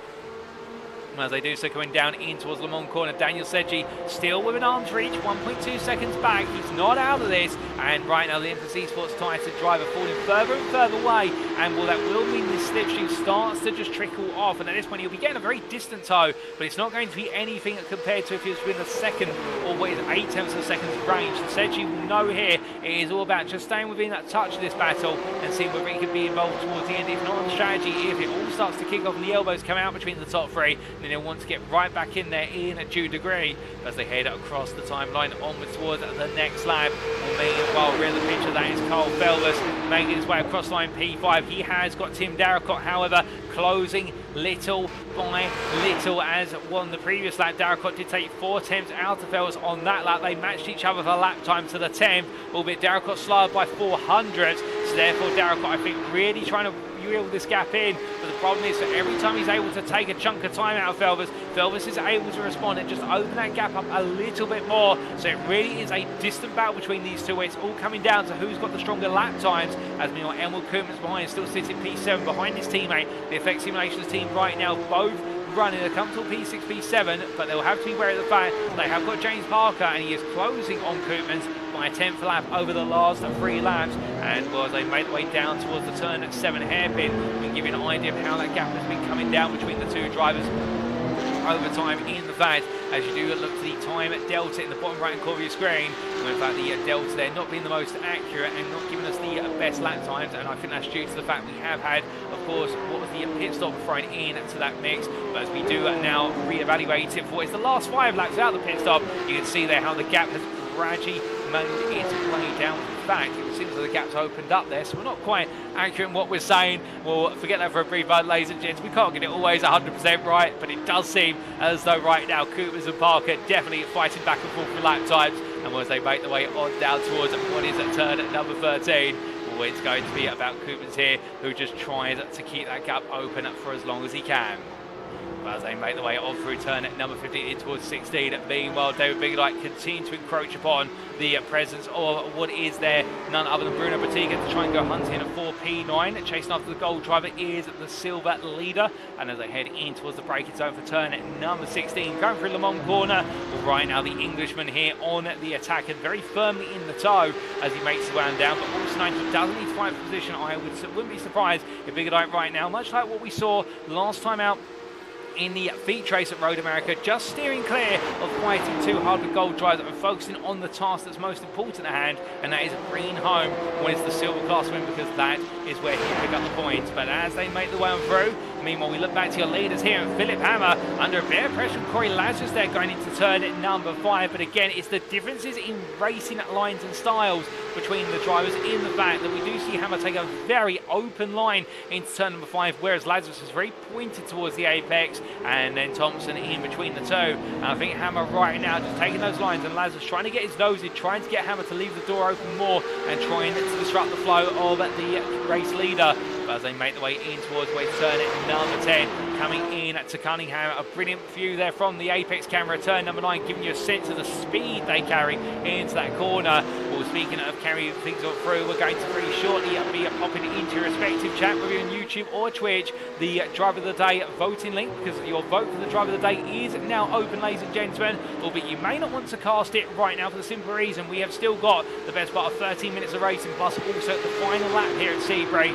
But there is your link. It's 3 clicks and you can vote for your Driver of the Day. And well, Carl Felvers was the Driver of the Day with 67% of the vote, as we said earlier, at what was at Road America. But we will be announcing your Driver of the Day from Sebring during the qualifying session when we do return in 2 weeks' time at what will be none other than Circuit Spa-Francorchamps. So do feel free to get those votes in when you are ready. And we'll, in the meantime, our race leaders continue the way down the Allman Straight. We've got a couple more drivers into the pits. Craig Schill in. We have also had the retirement of Daniel West, unfortunately, ladies and gentlemen, our first retirement of the day. He did retire on what was lap number 15, as we're to understand, in fact, to the end of 14 to 15. But meanwhile, a change of strategy then. Thomsen is into the pits. When in fact, Thomsen's not into the pits, Hammer's into the pits. Also Lazarus is, but Thomsen and Sedgey carry on once again. They're going long. And well, with the fact we have got 12 minutes left on the clock, there is a 2-stop strategy confirmed to our drivers, as we've also got Felvers and Darracott into the pits. And I suspect we'll see plenty more. In fact, Emil Koopmans stays out, opting to stay out, then go 1 lap longer. And we saw that on the first stint.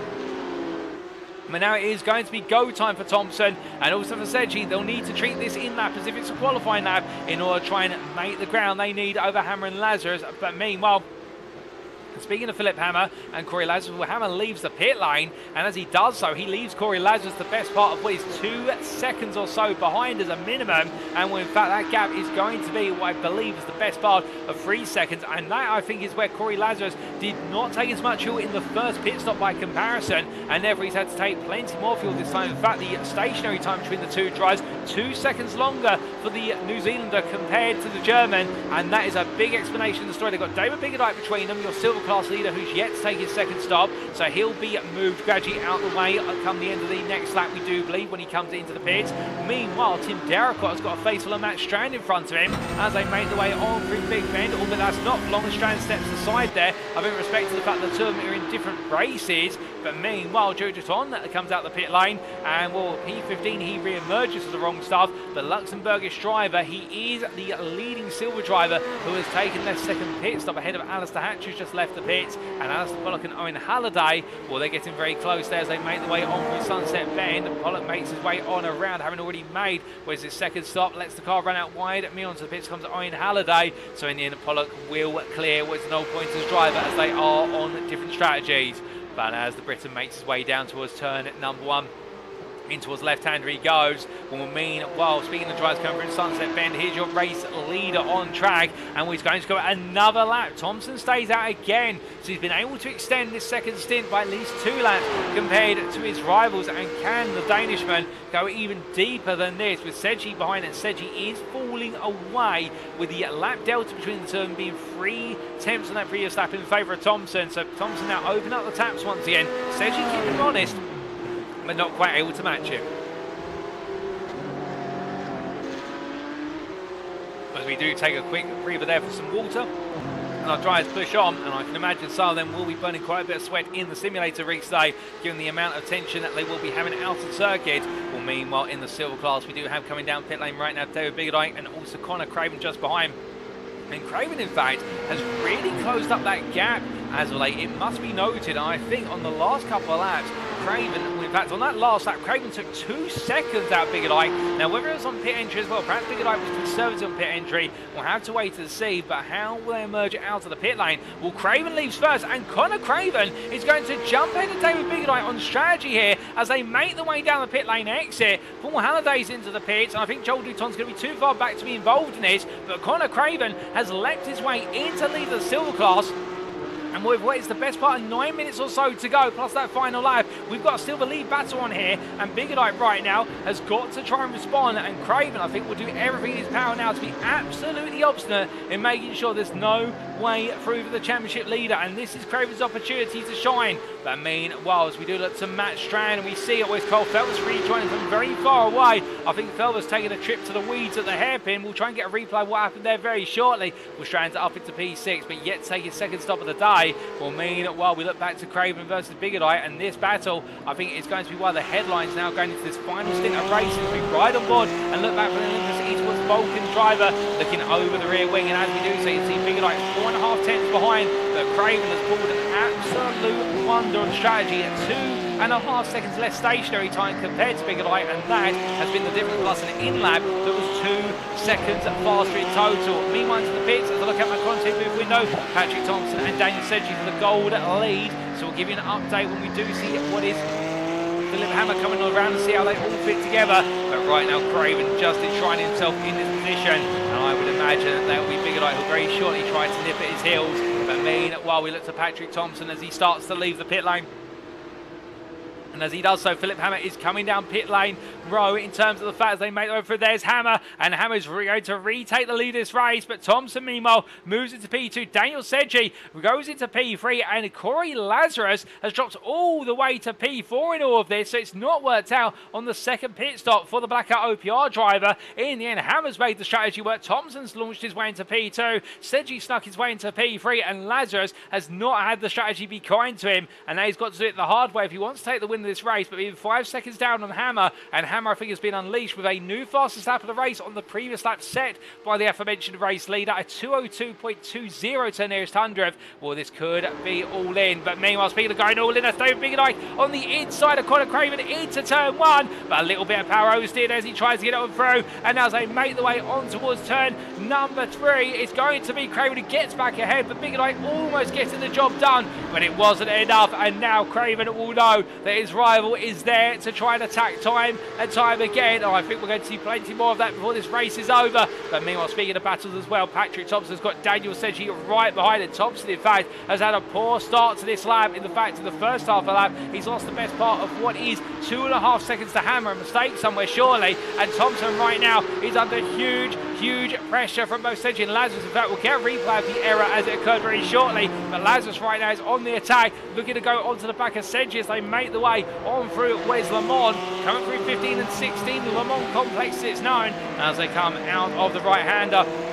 We ride on board the front bumper camera of Wes the Blackout OPR car in 4th place, chasing after Daniel Sedgwick, and Thomsen just scored right now as they all try to run in the slipstream one another. Down Norman get ready to open up Sunset Bend, and Lazarus peeling out there, and I think the reason for that is twofold. Firstly, just to give a bit of a threat to Sedgwick, tried to say to him, look, I'm coming, but am I going to lunge for it? But also secondly, perhaps also to get some cooling into the brakes. If he's running that close, he's going to be picking up a lot of warm air, and that's not going to be helping with the temperature of the front tyres, nor those front brakes. They make the way down the start finish straight. It's going to be a side-by-side run, almost there. He switches back to the inside. It's a daring move from Lazarus. They head into turn 1. Sedgwick there in the middle of the road. He's going to have to now look around the outside in order to defend this, but Lazarus holds the inside as they make their way 2 wide from the kicker 2 onto the brakes for 3 they go, and Lazarus gets the job done, moves back into P3 there. The Blackout OPR driver doing it in classic fashion. Thomsen now will be given a little bit of breathing room. 5/10 is the gap to P2 for Lazarus, but keeping away, of course, after that, if he can find a way past Thomsen, it's 5 seconds almost to Hammer,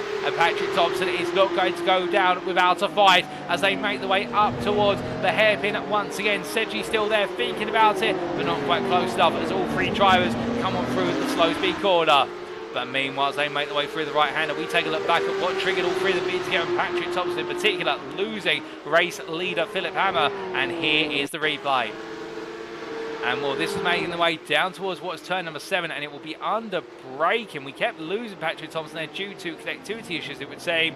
And well, he made it into the corner, carried too much speed, and the rear of the car let it go, catching it. But very well caught that man, able to create it to a halt on the grass as well, pointed in the right direction, and immediately re-engage the throttle and go in once again.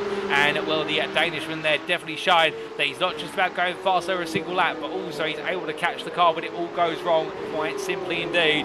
But meanwhile, as we return to your live racing pictures, well, now we can see here Lazarus under pressure with Sedgwick. Sedgwick getting very close as they head on through into Le Mans, and well, as they do, meanwhile, a bit further back, James Parker is on the rear of Tim Darracott. He's brought himself into contention versus Darracott over the course of strategy, and Will Cook was behind Parker, and in fact, that's occurred in the pit lane. This should be pointed out, I do believe, in the fact they've had a bit of a swap around here on strategy, and well, as a result, it does mean that right now for Parker, it's all going to be coming down to the question of when, not if, he can get alongside Darracott and potentially look for a move as they make the way on down towards what is turn number 17, and roaring the way on down at this point, heading towards that braking zone very shortly. What is going to be in the cards for Parker? Can he find a move this time around, or will it be made to wait until he goes into the start finish straight? Well, I think it will be the latter as we jump aboard with the 125 as the 810 racing machine makes its way on around, and then not quite able to get the crosswind as much as he like. In fact, it's a slow run from the midpoint of Sunset Corner, cost him all the time in the world.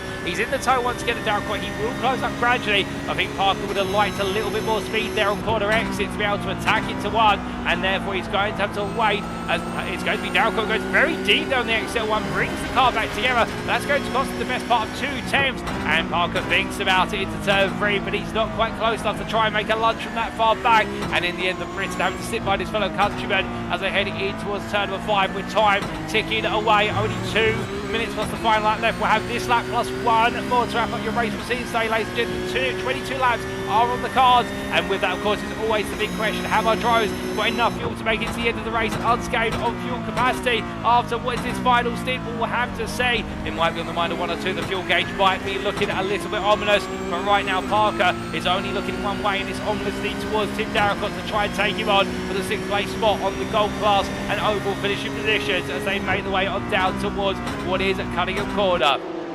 But as they do, meanwhile, we look back to David Biggerdike here, who's back on the attack versus Conor Craven as well for the silver lead as they make the way on through the left-handers of turn number 9 in towards 10 they go. And as they come down onto the brakes of the right-hander of Cunningham Collier shortly, well, we can see that Batika has broken off into the distance, 3.5 seconds cleared out, so the Gold Drive's not under any pressure for that P9 spot, other than pressure he exerts on himself. But he get Biggerdike right now under pressure to try and find a response there, as we can see those rear brake discs glowing red hot. I think Biggerdike might be struggling with brake temperatures, given how hot and fiercely they're glowing. And right now, Craven just seems to be in his zone. He just seems to be comfortable as the sparks fly there over the curbing of Bishop. And as they make their way in towards Le Mans, well, right now, the two fellow countrymen fighting hard, but it is Craven who holds that initiative, and there's plenty of places to overtake here at Sebring. We have already seen that today, but right now Biggerdike's got to get within a couple of attempts. He's not quite there as it currently stands, as your race leaders are already onto the final lap of racing, ladies and gentlemen, and Hammer is the best part of 5.2 seconds clear. But right now Patrik Thomsen is trying to hold on for one more lap to take the run-up spot, saying Kory Lazarus. He's trying to bring on home that P3 with Daniel Sedgwick right behind, and will Sedgwick's brought himself into this race through strategy, a very smart strategy at that, and also joined the running in the tow of the drivers in front of him. I wouldn't be surprised if Olympus Esports have set that car up to run in the tow of other drivers and make it the best possible car in the slipstream in terms of feeling comfortable even in the dirty air. With Sedgwick there with a little bit of wobble coming out of turn number 7, and that seemingly cost him quite a bit of time, as we were off camera. Matt Strand has found his way past David van der Waals for P12 as the drivers make their way in towards what is turn number 10. Well, meanwhile, we look back to what is Parker versus Darragh. We see Carl Felvers there going deep. That's at turn number 7. Felvers has gone long, and as he rejoins Felvers, he's going to be side by side here in the run through Fangio, and Felvers versus Darragh. It's a surprise there of HFT Racing, and it's not one they wanted right this late stage. Too wide they come down to the braking zone for Cunningham, and it's going to be Darragh on the inside, and Tim Darragh is going to take P5 at the close unless Felvers can make a cutback here through Collier. I don't think he can, because it tapers off, and indeed Felvers drops back to P6 as behind Parker is all over the back of the number 7 car as they make their way onto the final half of the lap. But as they do so, with the clock over 45 minutes, and as they make their way on down towards Bishop, we need to look to one man, ladies and gentlemen, because he took pole position in the end, and he did so in absolutely brilliant style at the close of the qualifying session. And well, in the end, it may have been a battle of strategy and on circuit, but he finds himself the victor, and Philipp Hammer takes victory at Sebring in round 6 of the championship in the gold class and overall for Impulse Racing, ahead of Patrik Thomsen, who comes home the runner-up for Apex Racing Academy, ahead of Kory Lazarus for Blackout OPR, and Daniel Sedgwick takes P4 in the end, just behind a thrilling three-way fight for the run-up spot. Tim Darragh makes his way into the final corner. He's picked up P5 earlier in the lap, and with Carl Felvers being close behind, I don't think there's going to be enough time in the day now for Felvers to try and come back at him as they make their way towards the line, and Darragh's just got to straight line into the timeline. He will take P5 ahead of Felvers, with Parker taking P7 just behind, and Will Koopmans will be there in the rear of the picture, P8, and it'll be Bruno Batika who is going to come on home, P9. But meanwhile, in the battle of Craven versus David Biggerdike,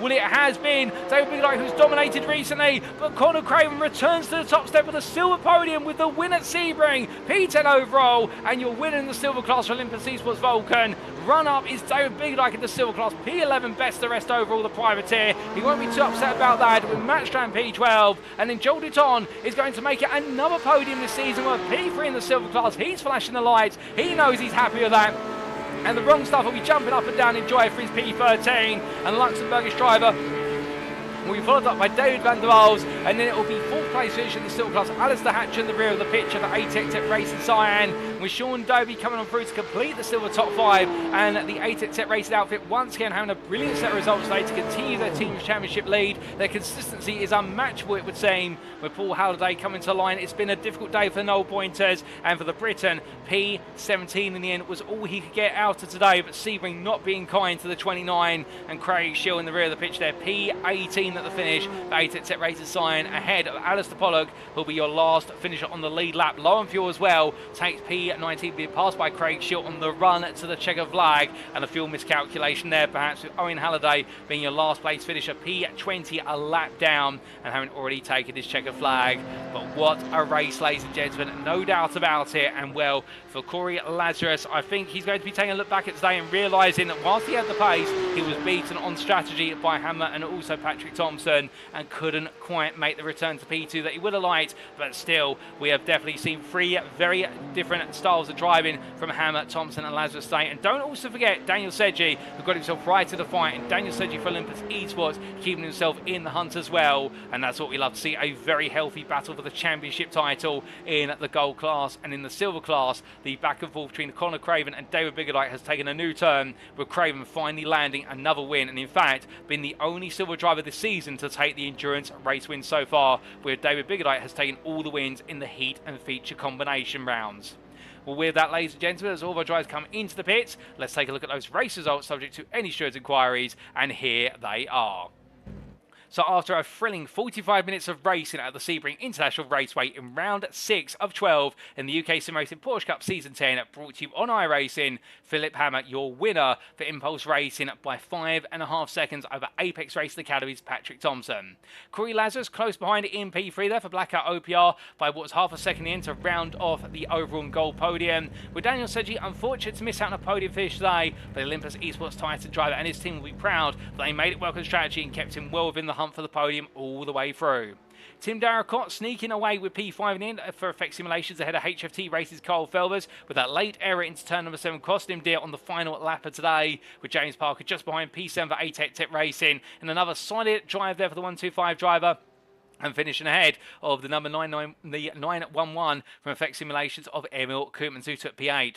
Bruno Bottiga completed the run of gold drives inside the top 10 with a P9 there for Old Dudes in Cars in a relatively quiet race after some early battling on the opening couple of laps. And then your silver winner P10, none other than Olympus Esports Vulcans Conor Craven, who returns to the top step after a significant hiatus from it. And in the end, the driver who's been taking all the wins recently but takes a P2 in the silver class today. Best of rest P11 on the overall finishing positions, the privateer of David Biggerdike, as the championship rivalry continues to take a step forward. Matt Strand, P12 in a difficult end to the race for Racing Lab Esports driver, with a late error costing him dear, head of Joel Dutton, your third place silver finisher for the wrong stuff, P13. And then David van der Waals and Alistair Hatcher completing at your top 15 for Olympus Esports Titan and ATEC Racing. Sean Darby then took P16 behind what was his sister team driver, the ATEC Racing Cyan driver, having a solid result, with Paul Halliday P17, a struggle today for the 29 driver, but still plenty more rounds to come in that championship fight. And then we did see also finishing on the lead lap what was then none other than Craig Shield and Alistair Pollock, the ATEC Racing Cyan drivers, P18 and P19, swapping place at the end, with Pollock running out of fuel. We also had finishing a lap down, and credit to him for bringing it to the end of the race, Owen Halliday, P20 for no pointers, and our sole retiree, but he did complete over half the race distance, and he will be classified as a race finisher. DCW Races Daniel Weston, when unfortunate instant cost him dear, and in the end will be P21. So 21 starters, 21 classified finishers, of which 19 on the lead lap, and what a race we've had today, ladies and gentlemen, no doubt about it. And as all our drivers exit the cars and indeed get ready to pack up the bags and make their way back home for the mid-season break before we do return to the race in 2 weeks' time, well, that may be all the racing for you today. But of course, we've still got our post-round interviews to come up in due course, and those will be with us in approximately 10 to 12 minutes' time. So don't go anywhere if you don't want to miss them, because those post-round interviews are sure to be interesting, give us plenty of insights about racing at Sebring, and they'll be coming up very shortly. We'll see you soon.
Goodness me, ladies and gentlemen, what a race we've had to wrap up the first half of the season. And as we get underway with our post-round interviews, just before we do so, we'd just like to make an announcement. Some of you may have noticed that we didn't have ATech Racing's Glenn Humberstone on the grid, and well, it's for a very special reason in the fact that Glenn has welcomed, as of today, as of this evening, his second child into his world indeed. I am pleased to tell you it's a little baby girl born today, which is why he wasn't on the grid, and both the newborn plus also his wife and Glenn are all doing well. So a huge congratulations to the Humberstone family, and a huge congratulations to Glenn in the fact that whilst he may not have scored points today, he has scored one of the greatest things you could have in life, and that is another little child of his own.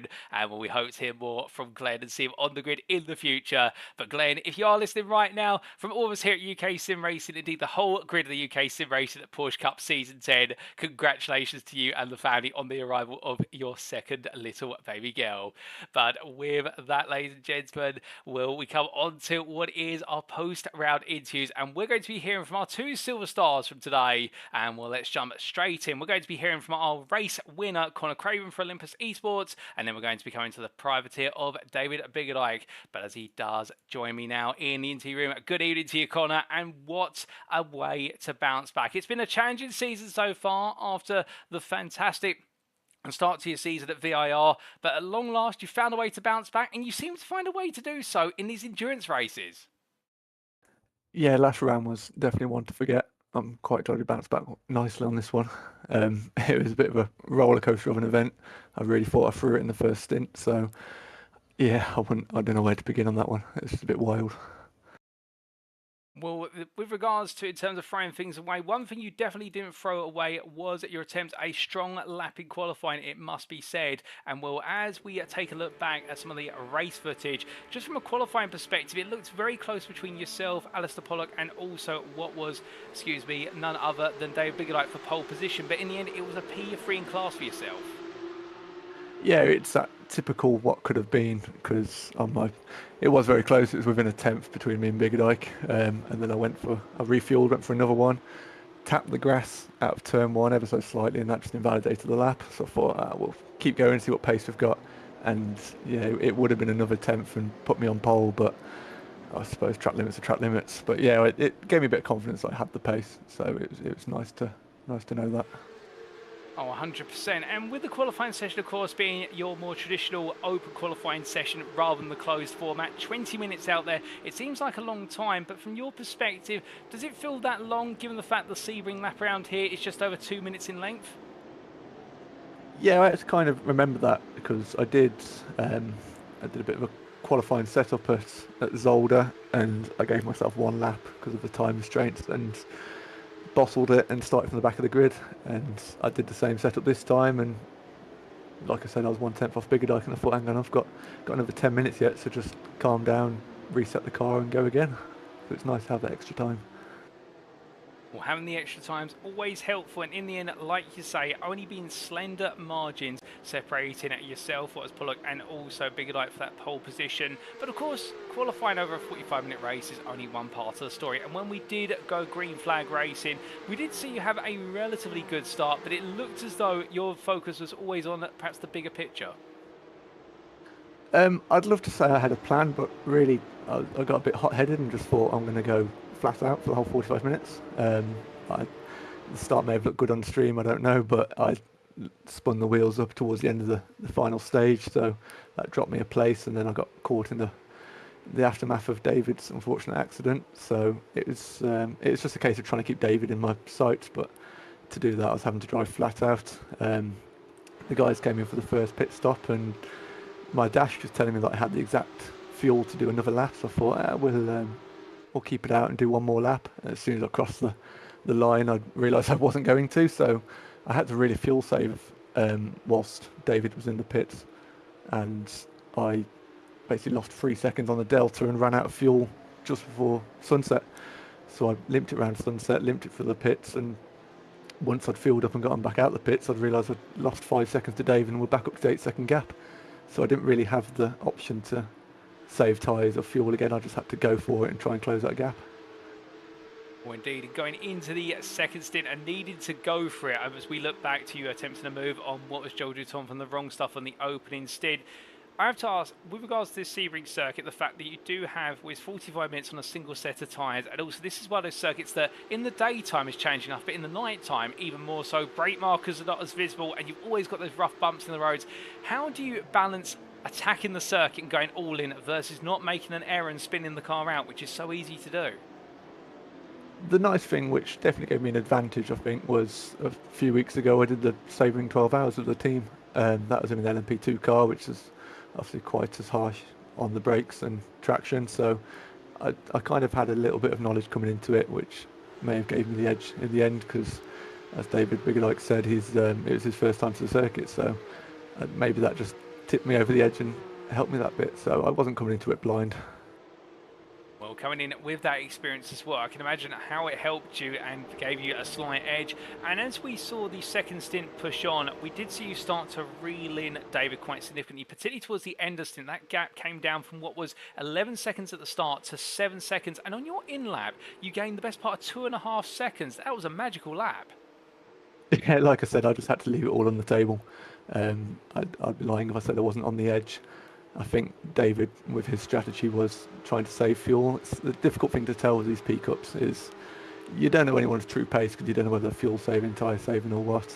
I think my mistake with the pits earlier kind of helped me in the second pit stops because I'd saved the extra lap, which helped me leapfrog David in the pits, and then it's just a case of run off as quick as I can.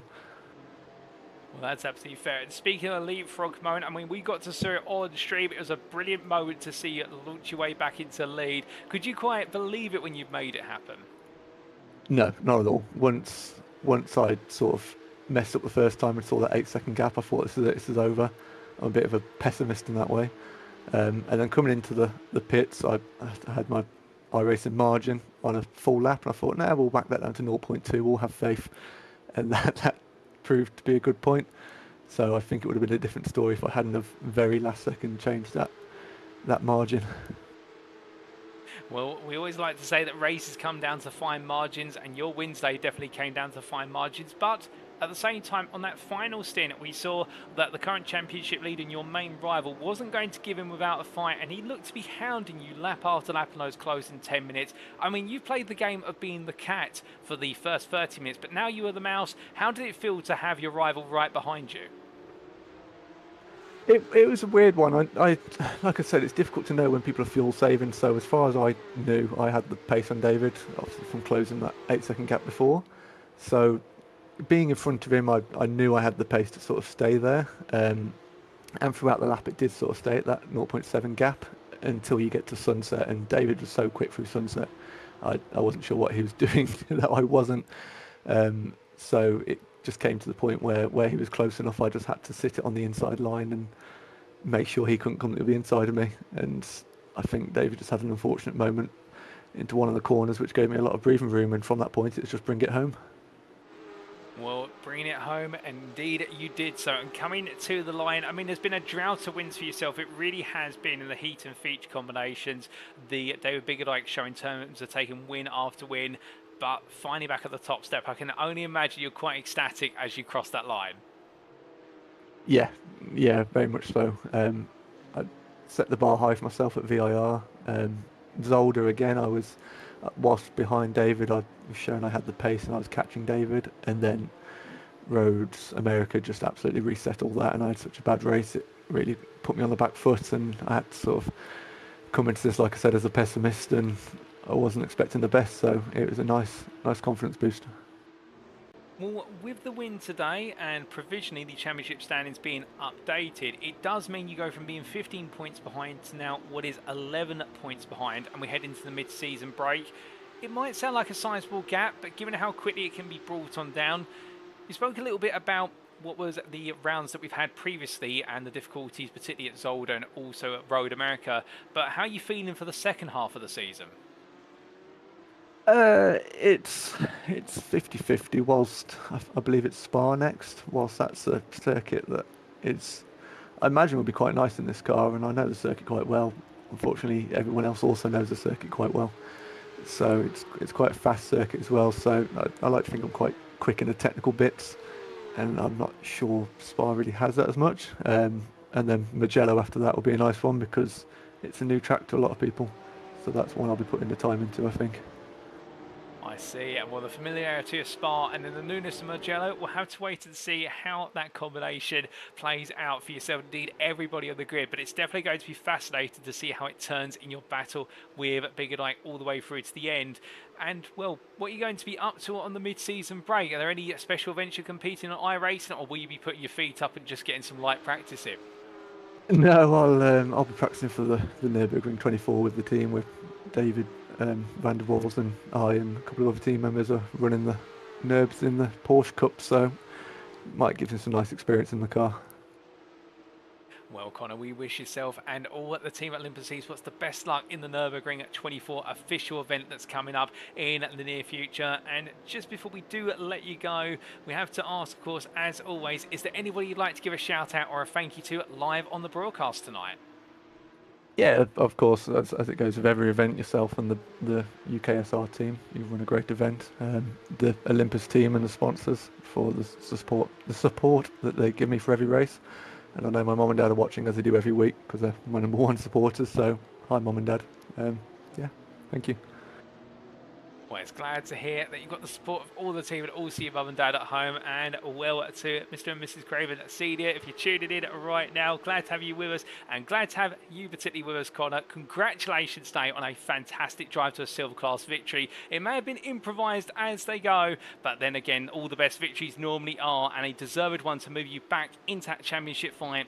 We look forward to seeing how it goes when you do return in 2 weeks' time at the circuit of Spa-Francorchamps. But until then, enjoy the moment, savour it, and have a fantastic break off and the rest of your evening. Thanks, Paul. See you at Spa.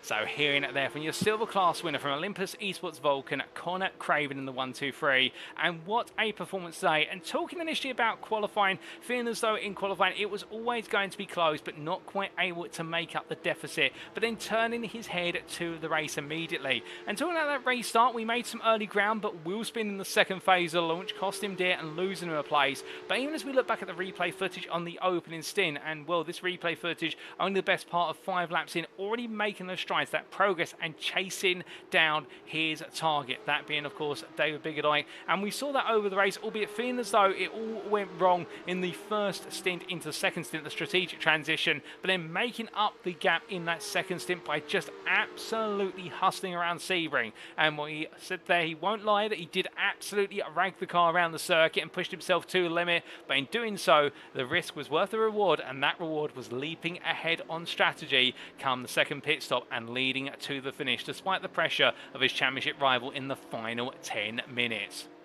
Well, as we now come on to our second interview, ladies and gentlemen, we're going to be hearing from Mr. Craven's championship rival, and that is none other than David Biggerdike, who gets ready to join me in the interview room. And as he does so, we're going to be hearing his perspective on that battle, and also what seems to be a day which went well to begin with what is strategy, but in the, well, not strategy, with qualifying, but in the end it went wrong on strategy from what I've been hearing down in the pit lane. And as he does join me now, good evening to you, David, and well, a second place day. You couldn't quite make it 5 wins in a row. And funnily enough, we have a statistic now where you've picked up every heat and feature win in the silver class. Connor has all the endurance wins. But what went wrong? It looked to be going so very well. Yeah, the fact you're disappointed with a second place on a track you've never driven before says that the season's going quite well, really. It was the second pit stop where it went wrong. My lack of experience with this kind of racing, I've never really done anything where I need to do pit stops and fuel strategies, because I just normally do P-Cup races, which are obviously just kind of 25 minutes flat out. So I think my lack of experience there maybe cost me in this one. Well, a lack of experience in a strategic regard may have cost you, but one thing it definitely did not cost you, and we've seen that experience shining through, was pole position earlier on in the day, and pole in the end over Alistair Pollock by the slenderest of margins, only 6 thousandths in a session that was hotly contested, not just by the two of you, but also Connor Craven. I mean, you left it all to the last lap and you got the job done. Yeah, that was my fastest ever lap round here, so can't really get any better than that. Like I said last week, I started driving this track a week ago, so I can't really complain getting pole position, to be honest. And I have to ask with regards to the qualifying session, Connor was talking about the fact having to go out multiple times and really attacking, but it looks so with yourself, the fact that you're able to set your personal best as your pole lap, I mean, that is an achievement itself, but did it feel as though the circuit was getting faster and faster as the 20 minutes went on? Yeah, I just used my race setup. I didn't have a qualifying setup. I just used my race setup and took some fuel out, because I noticed when I was practicing kind of the longer runs that I was actually getting quicker.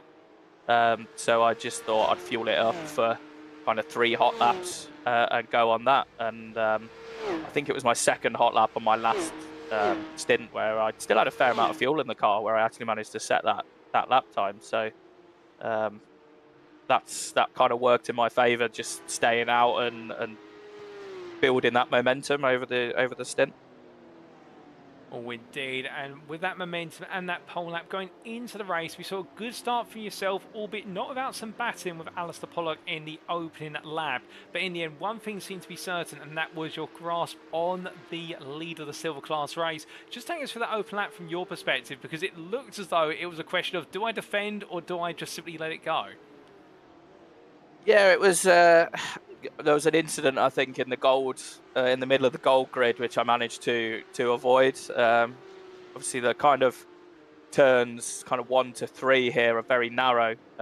Once you come out of turn 1 into turn 2 and 3, it's very narrow, and if there is an incident, it can be quite tricky to avoid it. But I managed to avoid it. I felt like I had the pace over a race stint on Alistair Pollock, so I defended a little bit, and then I was able to stick with the gold guys in front, stay within kind of a second and a half. So I just managed to stay in that tow for the whole of the first and the second stint, to be honest. So that kept me moving along. I see, and speaking of staying with the gold guys, we did see throughout the second stint you constantly running close to the back of old dudes in cars, Bruno Batica. Was there the temptation at any point to fight for P9? Because we know you've been in situations like this before, and you've always resisted the urge to unleash your inner Ayrton Senna, if you will. Yeah, the second stint is where I kind of made an error, and I decided, I'll fuel save and I'll get an extra lap out of this stint, which is what Connor tried in the first one and it didn't work out for him, but I obviously didn't know it didn't work out for him. So I was giving up a lot of time. I was probably giving a second a lap to Connor at times, which is why that gap came down. But there were, if I was to push, I would have had to have gone for the overtake, and then there could have been kind of more consequences to that. So it was one of those where I was kind of using that slipstream, and I just thought, oh, I'll save my tyres and I'll save my fuel. But I did that far too much, if I'm honest. I see a bit of a rock and a hard place situation, particularly with the fact you would have had to have thought if you went for full pace. And when you did start to make your way out of your pit stop bay, and we did see Connor make his way on past, I mean, from your perspective, I have to ask, what was going through your mind as you saw the Olympus esports car pull out ahead of you? I was annoyed because it was a strategy that had thrown it away. It wasn't my pace on track that threw it away, because I felt I had the pace on Connor as from the first stint. I was able to pull away from him for the whole thing. So it was that annoyance that I'd slowed right down to save an extra lap, and then I'd put more fuel in. I was hearing Connor talking about in his interview kind of iRacing leeway or whatever it's called for the fuel. I don't even know what that is. So I don't really know what I'm doing with fuel, if I'm honest. So I put probably an extra 3 litres in, which is what enabled him to jump me. And then I felt like I had the pace to overtake, but I just got greedy on the throttle. And if you do that in this car, it bites you. And that's kind of what happened. But so yeah, it's a strange one, being disappointed with second on a track where you were quick at, but you were for the first time you'd ever driven it. So. Or indeed, an interesting set of conflicting feelings there. I can see it at both sides, like you described, David, but still, chin up at the end of the day, because the simple reason a P2 is nothing to be upset about when it means your championship lead may have been slashed slightly from 15 points to 11 points provisionally, but you are still leading by a reasonable margin at the halfway point of the season. And I have to ask, 6 rounds now complete, 6 to go. How are you feeling about being our silver leader? Yeah, it's not where I expected to be, so I'm relatively happy. So everyone else seems to be in teams and seems to have everything organised, and I tip up with my Thrustmaster TX wheel, and I seem to be doing all right. So I can't really complain too much. Well, indeed, that's a fantastic place to be, and I'm loving the enthusiasm as you say that. And the second half of the season awaits after our week's break. How are you feeling for that second half? Are there any rounds in particular where we can expect you to be on the finest of form? Spa and Nürburgring are two tracks that obviously I think everyone loves Spa. I don't know many people that don't, to be honest. So it's a good track for that. And then Nürburgring, I've done the Nürburgring 24 and the Porsche Cup a couple of times. So you could say I've done a couple of laps around there. So it's not learning a new track like it has been this week. And then Mugello, I think like most people, I've never driven it, so I might use next week's kind of week off to get some practice in around there. So I'm not learning it all on the evenings like I have with this track. Well, be interested to see how that practice pays off when we do head to Mugello. And well, in that mid-season break as well, can we expect you to be out there in the iRacing official N24? I'm not available, unfortunately. It's I'm a Leicester Tigers rugby season ticket holder, and it's the last game of the season, which is normally a bit of an event. So unfortunately, I'm not available unless I do a Friday night stint and do pretty much 6 hours straight at the start. I'm not really available. So unfortunately, I can't do that this year. Well, that's absolutely fair, David, and we hope you have a good time in making the most of the season ticket and seeing the Leicester Tigers roar in their chosen discipline. But going back to yourself, just before we do let you go, is there anybody you would like to give a shout out or a thank you to live on the broadcast tonight? Yeah, just thank obviously the UKSimRacing team for organising this, and I thank them for not throwing the safety car this time as well, because I was expecting that at some point. And I'll give Glenn a shout out from the news that he's just had another kid, so that's good for him. And my other half's downstairs, so thanks for that as well. Well, David, a big thank you to you for joining us in the interview this evening. Congratulations on your second place finish. It may have left you with conflicting feelings, but I get the feeling it's going to be more and more positive the longer you sit and dwell on it going into the second half of the season. We hope you have a great mid-season break, and we look forward to seeing you out on circuit in 2 weeks' time at the Circuit de Spa-Francorchamps to carry on your chase for the title. Thanks, Bob. Have a good night. You too. So hearing that there from David Biggedike, the privateer with the Thrustmaster TX as he described himself, and to be fair, what a drive he's been doing this season, and today being another demonstration of that, albeit interesting to hear his thoughts there, that conflicting sense of a great result at a circuit he hasn't raced at before and he's only really learned over the last week, but also knowing that through a mistake on strategy and finding himself in a rock and a hard place on his second stint, he arguably lost himself the win and Conor Craven was able to take it off of him. But with all that in mind, of course, that's always part of the mindset when you are competing for the championship title or if you're looking to improve. And David being no exception, he's looking for the areas to improve and, well, always wanting to find a way to work around what went wrong on the day. And, well, qualifying was perfect in 6 thousandths for the difference, and going out there on the race set, I'm just putting in the laps and getting that rhythm in, and finding a sense of rhythm was key to the success. And in the race, it all looked to be flowing, but being stuck in the situation where you needed to fuel save behind Botica, alternatively got on the offensive versus the gold driver, as we're seeing here in the replay pictures, that seems to be the defining point where it went wrong on strategy. And well, I get the feeling for David, he's not going to be caught out twice with that when we come to endurance rounds later on in the season, and it's an experience he'll learn from as he goes into the second half of the season as our silver class championship leader ahead of Conor Craven. But will it be that way when we come to the end of round 7 and 8? Well, we'll just have to find out in 2 weeks' time.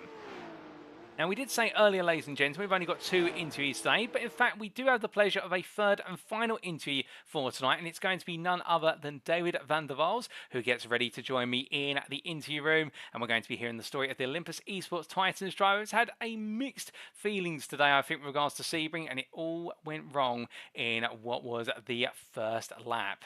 Well, in fact, he's having some slight technical issues with the voice chat, and we jump into his voice chat instead. Good evening to you, David, and well, I have to say, it looks as though some mixed feelings with regards to Sebring today. That opening lap in particular will stand out in mind. Yeah, it's not the proudest moment. This season surely has been one of ups and downs. I think on the one side, the pace is there for me being in this car for the first time. But the consistency is just not quite there yet. Oh, indeed. And let's focus on plenty of the positives to start with, and particularly that pace. And well, we got to see in qualifying another good performance from yourself with regards to qualifying inside the top 10, P8 overall and in the gold class. But it always seems to be the theme. We do have 3 or 4 drivers who separate themselves at the top, and then getting onto that third row of the qualifying grid is absolutely tight. But how was qualifying for you? I think qualifying in these endurance events is a bit more difficult to manage because we're out on track for about 20 minutes. You kind of divide them up into 2 stints of qualifying. But once you get a good lap in from there on out, you just know you can full push because there's no more risk involved. But yeah, as you said, the top 4 is just basically always out of reach, really. Well, still, they may be out of reach, but when you consider where you qualified P8, you were only what was the best part of half a tenth of Emil Koopmans in P7, and Cole Fells a further tenth up the road. It wasn't too far away, and when we did go racing, I had to ask firstly, before the instant to turn 1, what was your plan strategy-wise? Was it to go longer, like we did see the likes of Patrik Thomsen, or stick to the more conventional strategy of everybody coming in together? With the theme of the last couple of races, with me making a couple of mistakes here and there, I think fuel saving is kind of out of the question.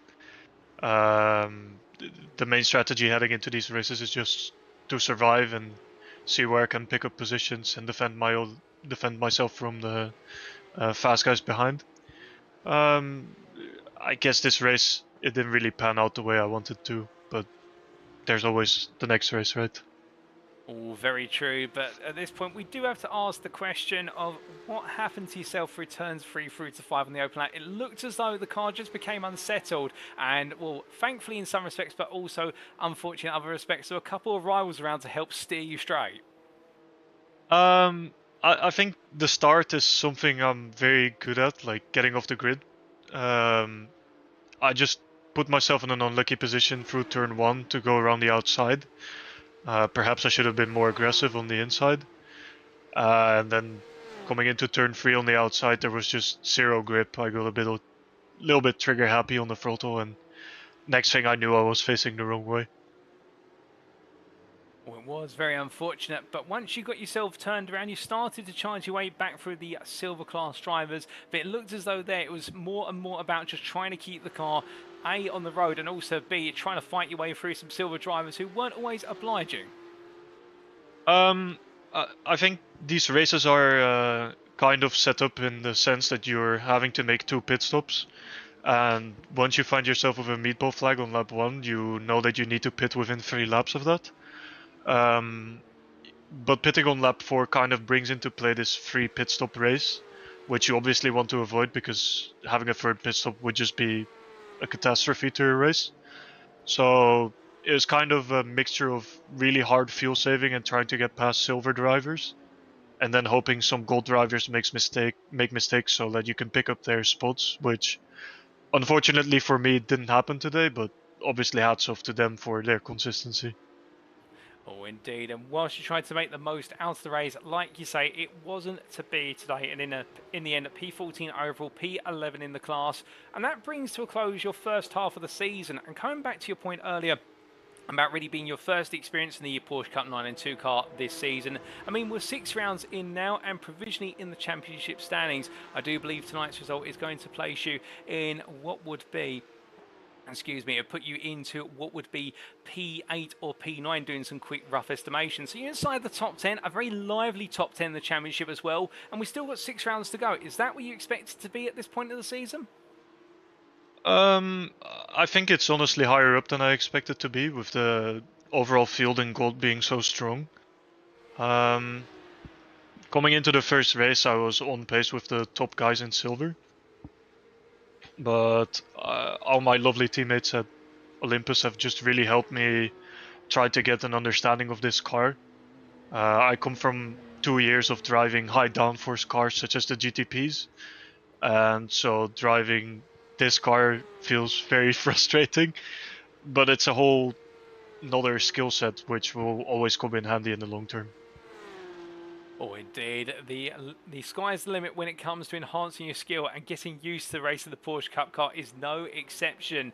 And looking at from what's transpired, now looking ahead to the second half of the season, 6 more rounds to come, and we've got some absolutely brilliant circuits on the schedule. Are there any in particular where we can expect you to perhaps stand out more than most?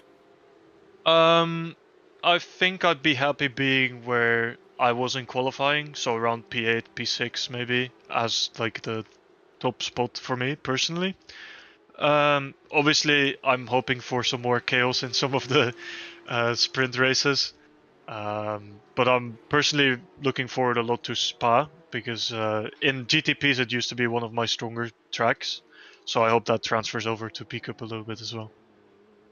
Well, we look forward to seeing how you get on at Spa-Francorchamps when we return in 2 weeks' time. But David, just before we do let you go, is there anybody you'd like to give a shout out or a thank you to live on the broadcast tonight?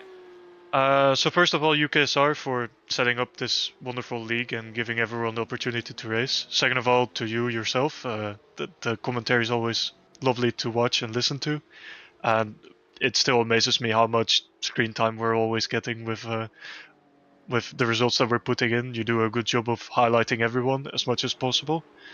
Then I guess my teammates at Olympus, as I said before, they really are a supportive bunch, and it really feels like a family. And then last of all, my girlfriend, who always watches these races, and she's always the reason I continue even when I crash, so that's always nice to have in the background.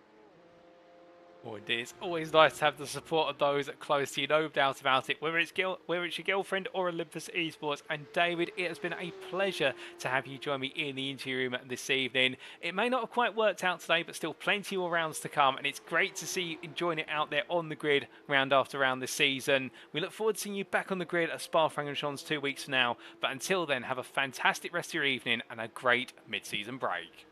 Thank you so much, and I hope to join you on the podium perhaps once. We would love to see it. I'll hold you to that.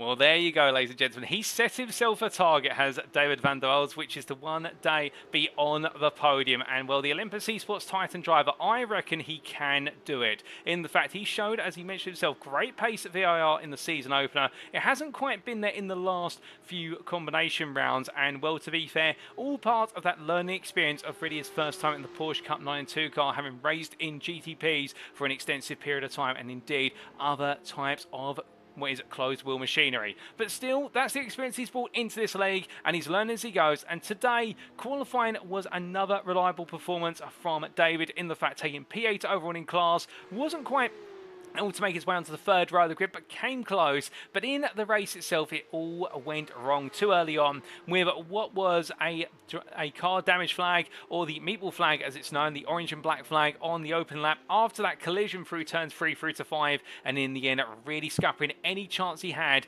other than getting back out there and just hoping that some of his rivals would make mistakes that would bring them down the order towards him. But still, he didn't give up. He stayed out there for the full 45 minutes of Sebring, and that's what we love to see. And well, David van der Waals' consistency will only continue to rise, and indeed his pace will as time goes on. And I'm sure the support of Olympus Esports behind him, the Olympus Esports Titan driver, is only going to galvanise his already a good pace and push it to an all-new level in the second half of the season. So that's what we've got to keep our eyes out for, ladies and gentlemen. This man is going to be chasing a podium over the second half of the season, and well, we look forward to seeing whether he can do it when we return in 2 weeks' time at Spa-Francorchamps, a circuit he is very excited for.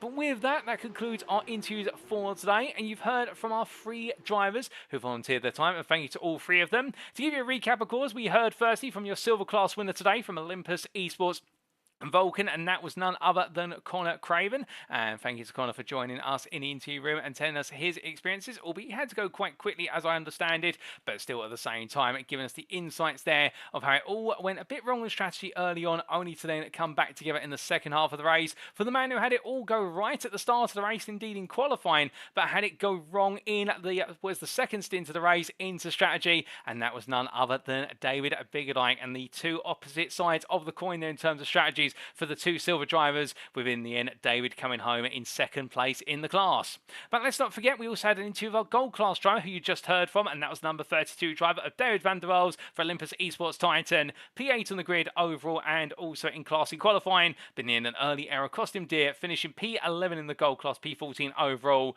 but still taking the positives and moving forward to the next pair rounds. Thank you to all 3 of our drivers, congratulations to them all on their performances today, and just a reminder, ladies and gentlemen, do not forget to vote for your driver of the day from this round of racing at round 6 at Sebring. Votes will close this coming midnight, Sunday the 28th of April. That's at British Summertime BST or Universal Coordinate Time +1. Link available there in a Google Forms link. It's 3 simple clicks to cast your vote, and we'll be announcing your driver of the day as selected by you guys and girls at home tuning in as of the qualifying session at the circuit of Spa-Francorchamps 2 weeks from today. And if it's any of these 3 drivers or any of the others, do let us know. They all deserve a shout for the driver of the day vote, as they always do.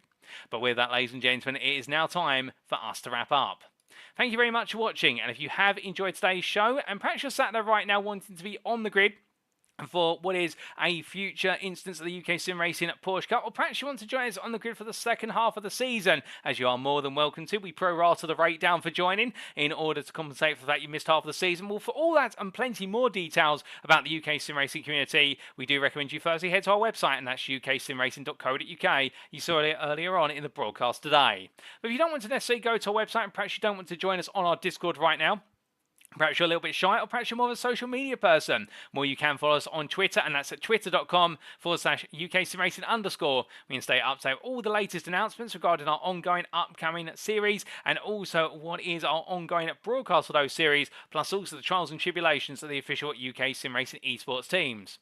We'd also like to take this moment to say a big thank you to our affiliates, without whom it'd not be possible, and they do include firstly Swilly Almeida's Sim Racing Coaching, the creator of the Motor Racing Checklist, Swilly Almeida's Sim Racing Coaching coaching can help take your sim racing driving to the next level. Whether you're looking to gain a 10th, improve your approach to the racing line, or develop your consistency, Swilly Almeida has a coaching course to meet your needs. Plus, with Swilly being a multi-time champion of official iRacing series, which do include the 2021 PESCC, you know you're receiving coaching from the very best in the industry. We also have Race Anywhere, the provider of curated sim racing equipment aimed to only stock products that represent excellent value for the sim racing community. SimLab, the leading manufacturer of high-quality sim racing-related hardware. As a proud partner of Mercedes AMG Petronas Esports, SimLab aims to enhance virtual racing experiences with uncompromising solutions that push the boundaries of esports and make SimLab the go-to brand for quality sim racing rigs. We also have their Demon Tweaks that provide the most complete and innovative motorsport product range available worldwide. So no matter what your level or discipline, Demon Tweaks could help drive you to realise your motorsport ambitions, whether it's in the simulator or in the real world. We also have Amazon, the company striving to be the Earth's most customer-centric company, the Earth's best employer, and the Earth's safest place to work through the provision of concepts pioneered by Amazon, which do include, but not limited to, Amazon Prime, Amazon Web Services, and Amazon Alexa. And then lastly, and our most recent affiliate to join us, Thomsen's Coaching. Quality coaching made affordable. For are you in need of a bit of steer that is not quite over or under? Are you struggling to find that extra 10th? Or are you looking to be braver on the brakes? Well, if that sounds like you, then why not check out Thomsen's Coaching? Run by professional esports sim race and Apex Racer Academy driver Patrik Thomsen, Thomsen's Coaching aims to provide some of the finest coaching from one of the very best drivers in the industry. Worried about price? Fear not, for Thomsen's Coaching is quality coaching made affordable, meaning that no matter what your budget, there should be the right level of coaching available just for you. Interested? Then why not join the Thomsen's Coaching Discord today to get started? But with that, ladies and gentlemen, it is now time for us to down tools, and when we do return after the mid-season break, we will be back, save the date, on Thursday the 9th of May 2024 to pick up the story in what we rounds at 7-8 at the Circuit de Spa Francorchamps. We will charge our way into the second half of the season, 6 rounds away, and a very familiar locale sets us underway at the Belgian circuit that everybody loves. But who will take that love to the top level and come away victors in the gold and silver class with all our championships finally poised? And let's not forget the team's championship as well. Well, to find out, you need to be there to see how the story continues. But until then, we've been the UK Sim Racing community. I've been your host and commentator, Paul TX141 Walsh, also known as Britain a Spit, depending on what media you follow me on. And until next time, remember to stay safe, stay well, stay smiling, but most importantly, remember to stay on track. Good night.